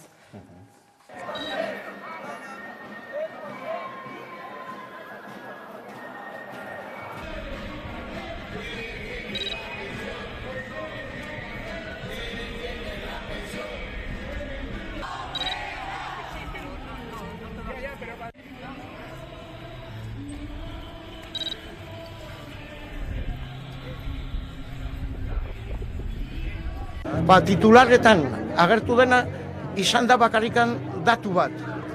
Ia 1.200 eurora iritsiko garela, edo iritsiko dala gutxienezko pentsioa. Baina hori, kasu honenean, izango da 27-rako, eta ez pertsona bakan batentzat, baizik eta unidad konbibenzial edo. Orduan, orain arte pentsioa eskubide individuala zen, eta aplikatzen zitzaigun pertsona bakoitzari. Kasu honetan, disfrazatzeko moduan. Horrek, adierazten du, ikusita nola doa eta nola espero da inflazioaren gorakada urte hauetan, adierazten du argi eta garbi oso eskasa dela. Beste pankarta bat hemen dugu, ez eskuaren legeari. Guretzako, EH Bildu akordio bat lortu du, hobesten du emakume alargunen egoera hobesten dute pizkat, baina oso insuficientea da. Eta nire ustez horrek ez du justifikatzen. Bai ez, barri duri hor, zabaltzen direla, batetik aldarria, bera ez, kalean zer nahi den eta bestetik zerrari den negoziatzen, eta beste behin ere, ez doazela... Eta uste dut oso adibide hona ipindi dago nola jokatzen den bai Euskal Herrian eta baita ere estatu mailan, zertara jokatzen ari diren. Alde batetik apatu eginda, alargunen egoera hobetu egindala eta hainbat estrategia erabili izan dutela hau hobetzeko, baina era berean gero sustraian zegoen behar zuten edo behar bat ez dute hartu, zala minimo horretara heltzea. Orduan, ematen dizuegu zerbait, baina ez guztia, edo ez guztia baizik, eta benetan atzean dagoen guztia eta estrukturalki aldatu behar den ez dugu aldatzen. Aldatzen dugu superficiala dena. Eta modu horretan, klaro, ez da estanda egiten. Klaro, beste aldetik ez da komentatzen genuen, zala, nork hartzen ari den erronka honek. Eta badirudia pentsiodunek soilik daukatela erronka hau, eta oso gazteak ez dago dela, eta espresoki, klaro, ni egiratzen naiz nire, eta da, badirudi, ez dela kolpe edo impactu emozional zuzen bat niretzako, ez da? Eta igual beste egoera batzuengatik, bai, igual atera esan naizela, baina ez pentsiodunak, eta azkenean denok egongo gara bertan, ez da? Eta ikusiko gara modu horretan, ordan ezinbestekoa da, hau guztion, ez da, modu kolektiboan ikustea. Eta gero beste aldetik lehen aipatu egin dena lo de las unidades convivenciales, ez da? Zertan bizikidetza unitateak. Hori adibidez, aplikagarritasun hori hartu egin dute RGI-atik. RGI-ak adibidez funtzionatzen dau segun eta zein bizikidetza unitate ditugun. Hau da, zenbat pertsona bizitzen garen eta zen elkar loturak ditugun, hau da, eudolki zen elkar loturak ditugun. Eta hori, benetan, eta nik ikusten dudala, ez da, gizarte langile modun, ze gertatzen da RGI-arekin, guztiz, hor dago batez ere, eta oso ondo aipatu egin duen moduan, dago jokua, klaro, esaten digute, eta ez dute ikusten pertsona individual bat bezala, baizik eta familiakideak. Eta, klaro, hor sartzen dira zirrikitu asko, egoera asko, non azkenean den amaitzen da, behar zeiren aldaketak ez egiteko eta zuzenean guri dauzkagun egoerak, gure egoerak bertan ezartzeko eta ez eraldaketak konkretuak izateko. Eta zehazki gustatuko litzaiake jakitea zeri deituko dioten bizikidetza unitateak, ze motatako elkar loturak hartuko dituzten kontuan, ea kontuan hartuko dituzten, manao pentsaten horrela, ea nortzuekin lan bizitzen duten, zen eta, klaro, imaginau, aitite amamak bizitzen dute, adibidez, beste familia nuklear batekin, hartuko dute kontuan, ez, hartuko dute zerrerak, baina da, azkenean da, zuk egin dozun lanagatik, edo ez lanagatik, edo sistema honetara produzitu, edo eman dozun zerbaitetangatik, bueltan ematekotan, eta da, oinarrizko gainera egoera bat, ez da, non behar dugun, zu pertsona individual moduan, gastu bat txuki izateko, eta zu bizitzan jarraitzeko zen, eta jadanik ezin dozu beste modu batean diru sarrera horiek izateko, orduan. bai gustatuko litzaidake jakitea zeri deitzen ari duten bizikidetza unitatea eta zemotatako ezaugarri konkretuak nahi dituzten hartzea kontuan.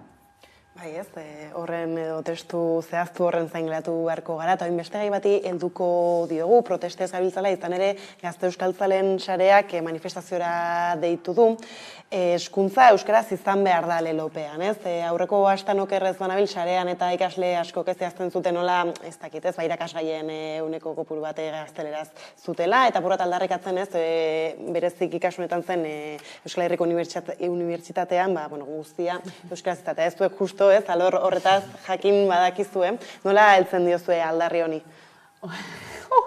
Claro, hau nire goerara ekarrita,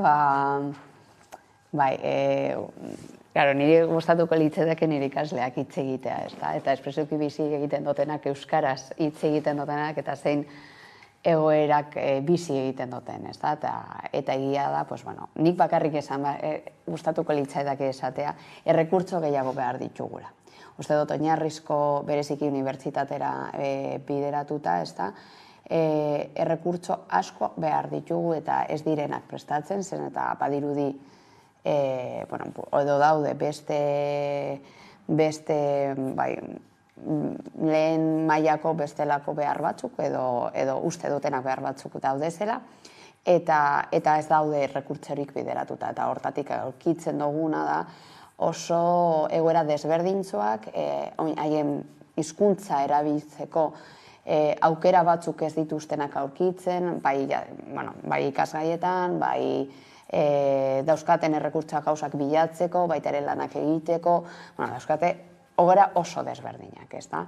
Eta egia da, hezkuntza nola dagoen pentsata bereziki, ez da, Euskal Herri mailan, alde batetik desberdintasun asko dauz, segun eta zein lekutan aurkitzen garen, baita ere herrietan, baina egia da, unibertsitateera begira, uste dute, sustraian dagoen arazo bat daukagu, eta orain dela asko, eta egia da, nik nire esperientziatik ekarrita errekurtso falta ugari dekogu. Adibidez, bakarrik, azkenengo graduko lanak eramateko, edo masterrak adibidez euskeraz egiteko, ez daukatela aukerarik, adibidez nik dauzkat petizio asko, galdetzen didatenea euskaraz egongo den moduloren bat edo beste, eta ez daukat aukerarik. Orduan, horri buruz, uste dut berba handia egingo barko genukela, eta baita ere uste dut hemen dagoela zerbait oso garrantzitsua dela, errekurtso falta, bai ez dut esaten baizik eta baita ere pertsonak falta dira, euskaraz hitz egiten dugunok, bertan ikerketak egiteko euskaraz, behar dugu hor errekurtso asko, eta egia da egoera, gero ikasleok bezitzen duten egoera oso desberdina dela, eta aipatuko nuke baita ere diskriminatzailea. Bai ez, azkenean deia bada errekurtsoak bideratzea edo administrazioari deia luzatzea bideratu dezala, hezkuntzara eta euskaraz ikastera gehiago. Bai, estik baliabideak aipatu ditu edo errekursoak oso nabaria da, askoz ere baliabide garrantzitsuagoak ipini behar direla. Baina nik sakonago ere apuntatuko nuke, hau da, nik uste dut hizkuntza politika oso bestelako bat behar dugula, gizarte osoari aplikatua. Unibertsitateari buruz nik aukera izan dut urte luzeetan jarraipena eta gainera implikazioa izan dut zuzenean, ez da, tokatu zaidalako Euskal Adarren garapenean eta lehenago ere bai, baina 80garren hamarkadan Euskararen aldeko mugimendua gorantza zijoan Unibertsitate Publikoan nabarmen. Euskal Adarra garatzen ziren, irakasle berriak kontratatzen ziren, irakasgaiak danak ere jartzen ziren prozesu nahiko labur batean euskaraz. Iparraldean oso bestelako egoera daukate orain, ez da, baina unibertsitatean hemen hori gertatzen zen, gorakako mugimendua zen, baina aldiz, azken hamarkadatan esango nuke beranzko mugimenduak ikusten dira eta oso kezkagarria da. Eta ez dira nolabait esan bakarrik erabileraren inguruan krisi handi badago, Euskal Adarretako ikasleen artean ere bai, eta irakasle batzuren artean ere bai, atzeraz doan erabilera bada da zentzu kuantitatibo eta kualitatiboan ere bai. Eta gauza batzuk larriak gertatzen ari dira, pasan astean, Sarrikon erdal talde bat irakaslerik gabe gelditzen da, eta euskarazko guztiei ematen zaia agindua erdal taldera pasatzeko. Hori, esan edot hori da, anti-euskara, ez da, politika hori, ez da, izugarria da. Orduan, nik uste dut hemen benetan arazo larri baten aurrean gaudela. Da arazoa da hizkuntza politika aldatu behar dela. Ez du balio gaur bertan egin dute prentzaurreko bat, pasan astean Nafarroan euskararen erabilera ondo doala, eta gaur egun Jaurlaritzako bozeramaleak eta gaur bertan egin dute prentzaurreko bat Donostian esan ez bueno, goraka doala, oso baikorra direla, eta nik uste propaganda dela. Ez da, errealitateak ez du hori agertzen, eta propaganda eraiki daiteke modu artifizialean, baina realitatea beste bada.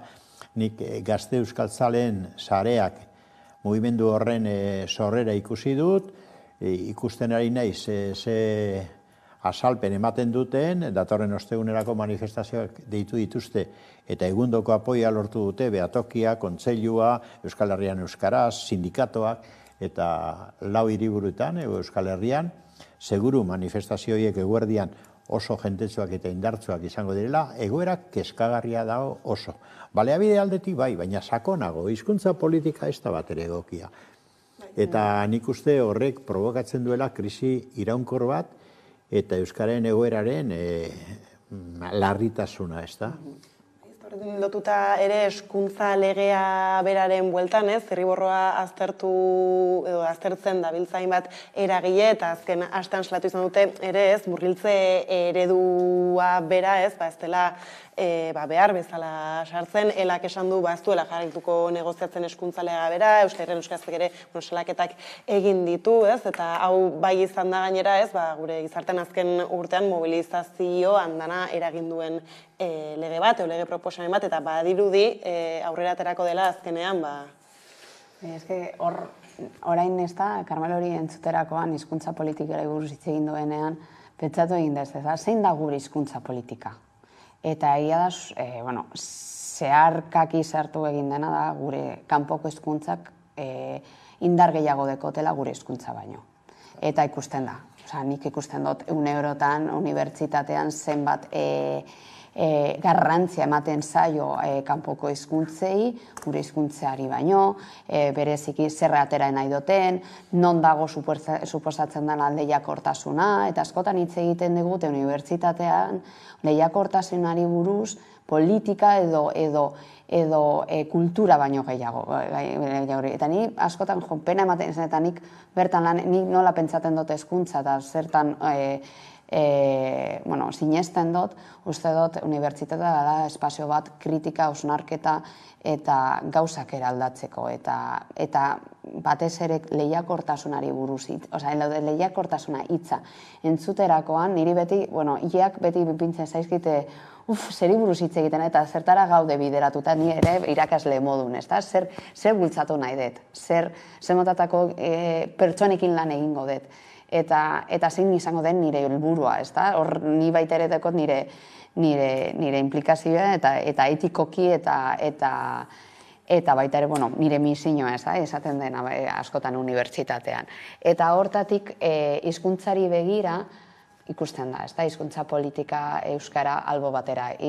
Utsi egin, eta justo Karmelo hori entzuterakoan, ostras, egia da, zenbat datu egin diren gauzak, azkenengo hamarkadetan ipini egin ditugun gure indarrak beste gauza batzuetan, eta adibidez orain, ez da gal bat eramatea, azkenengo gradu amaierko lan bat askoz gehiago balio du ingelesez eramaten baduzu, euskaraz eramaten baduzu baino. Eta konkretuki irakasle bat, eta bereziki nik ikusten dut, nik master bat gidatzen dut, eta aurkitzea adibidez irakasleak euskeraz jartuten dutenak eta jarraitu eta zuzendu dutenak, dauzkat oso gutxi, aldiz, segurenik galdetuko banu ingelesez adibidez, ipintzerakoan askoz gehiago aurkituko nituzke, orduan, hizkuntza politikak hori ere markatzen dut, eta gero hori eragina dauka zuzenean nola erabiltzen dugun, zeri ematen diogun garrantzia, eta ia da nik gero baita ere lan egiten dudala nerabekin, eta zerbait aipatu egin duena Carmelo da, baita ere euskaraz, ez da, adibidez, herriak, ez da, euskaldunak direnak eta euskaraz erabiltzen dutenak, gauzak asko aldatu egin dira, ez da, eta irakasleok baita ere asko trasladatzen didate, euskararen erabilera asko jaitsi egin dela. Batez ere nerabeen artean zergatik zen eta erabiltzen dituzten komunikabideak ikusten dutena, lehen igual, adibidez, marrazki bizidunak ni betidanik euskaraz ikusi egin ditut, baina orain ikusten dituzten, ez da, daukaten edukia bereziki edo ingeles edo gaztelaniaz ikusten dute. Eta gero nola erabiltzen duten, zein hizkuntza erabiltzen duten, alik eta bagaude, ez da, herri bat, ez da, euskalduna dena, ni nabaritu egin dut, nola, ostras, erdaraz entzuten dut. Nabaritzen da, eta asko nabaritzen, eta ni baita ere egia da ikusita, ez da, azkenengo urteak zemotatako perfilak etortzen direnak, adibidez euskara, ikastera, perfila asko aldatu egin da, eta nik klasean bakarrik hitz egiten dute euskeraz nirekin. Haien artean gaztelania erabiltzen dute. Bai, ez da esaten duzun ere ez, indarreak momentu batean leku batera bideratzen ditugu, eta baina ez dugu lortzen betikotzea jarrera hori, eta ez, despistatzen garen momentuan, edo nolabait esatearren ez maldu egiten da, eta gero justu ez, gai honekin lotuta ere ez bada brebeta euskaraz egitearen kontu hori ez, badirudi lortu egin dela, Frantziar gobernuak erantzun bat ematea, ahalbidetzen du brebeta euskaraz egitea, baina 2017an esaterako egin altzen, ez? Orduan, lorpenak badaude gai hauetan, baina ez dakigu, ia benetan, ez dakit, 2 urte barru, oraindik ere brebeta euskaraz egin alko den. Hemen arazo handi badago gai honetara hurbiltzen garenean, ez da, eta da, hainbat mezu jasotzen dugula, oso interesatua gainera, gu nolabait esan euskaldunok kulpabilizatuz bezala egoeraz, ez duzu euskaraz egiten, ez da erabiltzen, gure errua bailitzan, ez da. Hau guztiz ukatu behar da, eta ukatu behar dugu. Begira, orain mobilizazioa deitzen zutenean, Gazte Euskaltzaleen sare honek, lehenengo osnarketa bat egiten zuen oso interesgarria, lehenengo goeta bat esaten zuten. Begira, teoriaz gu ginen euskaraz bizi ahal izango genuen lehenengo belaunaldia hori esaten ziguten hori zen promesa, da ikusten ari gara kontrakoa. Hemen ez dela posible euskaraz bizitzea zergatik. Hizkuntza politika hori dagoelako, hizkuntza politika hori oinarri dauka falsifikazio ikaragarri bat, elebitasuna deitzen dira. Hori hemen, iparraldean ez da hori aipatu ere ez da elebitasuna. Elebitasuna gezur handi bada. Hemen ez dago hizkuntza bi parean euskara eta gaztelera adibidez, edo frantsesa eta euskara parean jartzen dituena araurik. Kontrara, hemen hizkuntza derrigorrezko bakarra gaztelera da. Hemen, Euskal Herrian. Tokirik aurreratuenean gaztelera da derrigorrezko bakarra. Gero, basoaz komunikabitera, inkluso euskal komunikabide publikoetara, EITB, jaro, euskara daukan presentzia gaztelerari ematen zaiona, eta inkluso inglesari ematen ari zaiona, bueno, ez da parekoa inundik inura. Orduan, gezur handi baten menpe bizi gara. Eta gezur hori da, gezur ofiziala, eta arautua. Beraz, azgaitezen hortik hori aldatu behar da.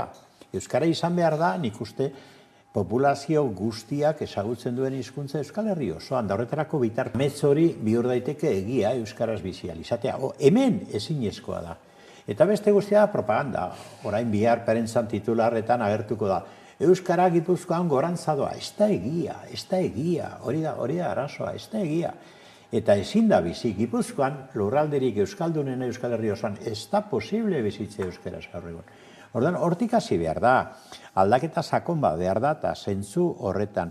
Gazteek esaten dute, Euskal Herrian euskaraz, iparraldean orain ospatzen ari dira, ikusi dut gainera, badute arrazoi bat ospatzeko zehazkan, ez da, hau gure garaipen izan da, bai, baina garaipen hori, hau esan behar da, zintzotasunez, oso mugatua da, oso pobrea da, esaten du, brebeta eta basoa, zuk lehen esan duzun bezala, 2017 arte, basoan bertan ere euskara erabilde ziteken arlo batzutan, da brebeta arlo guztietan atzeraka egin du horrek.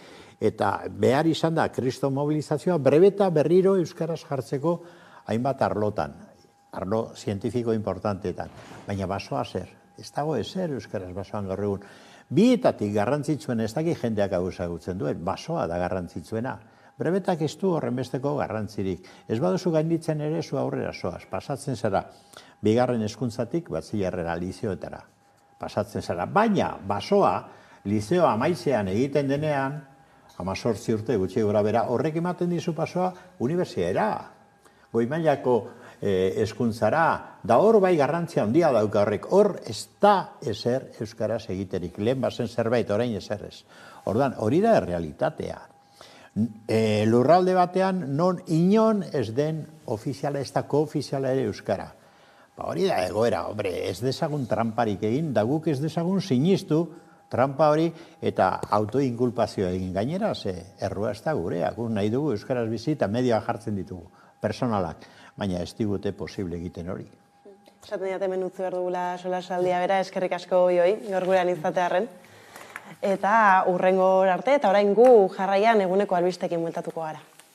Kaixo lagunok, ze moduz?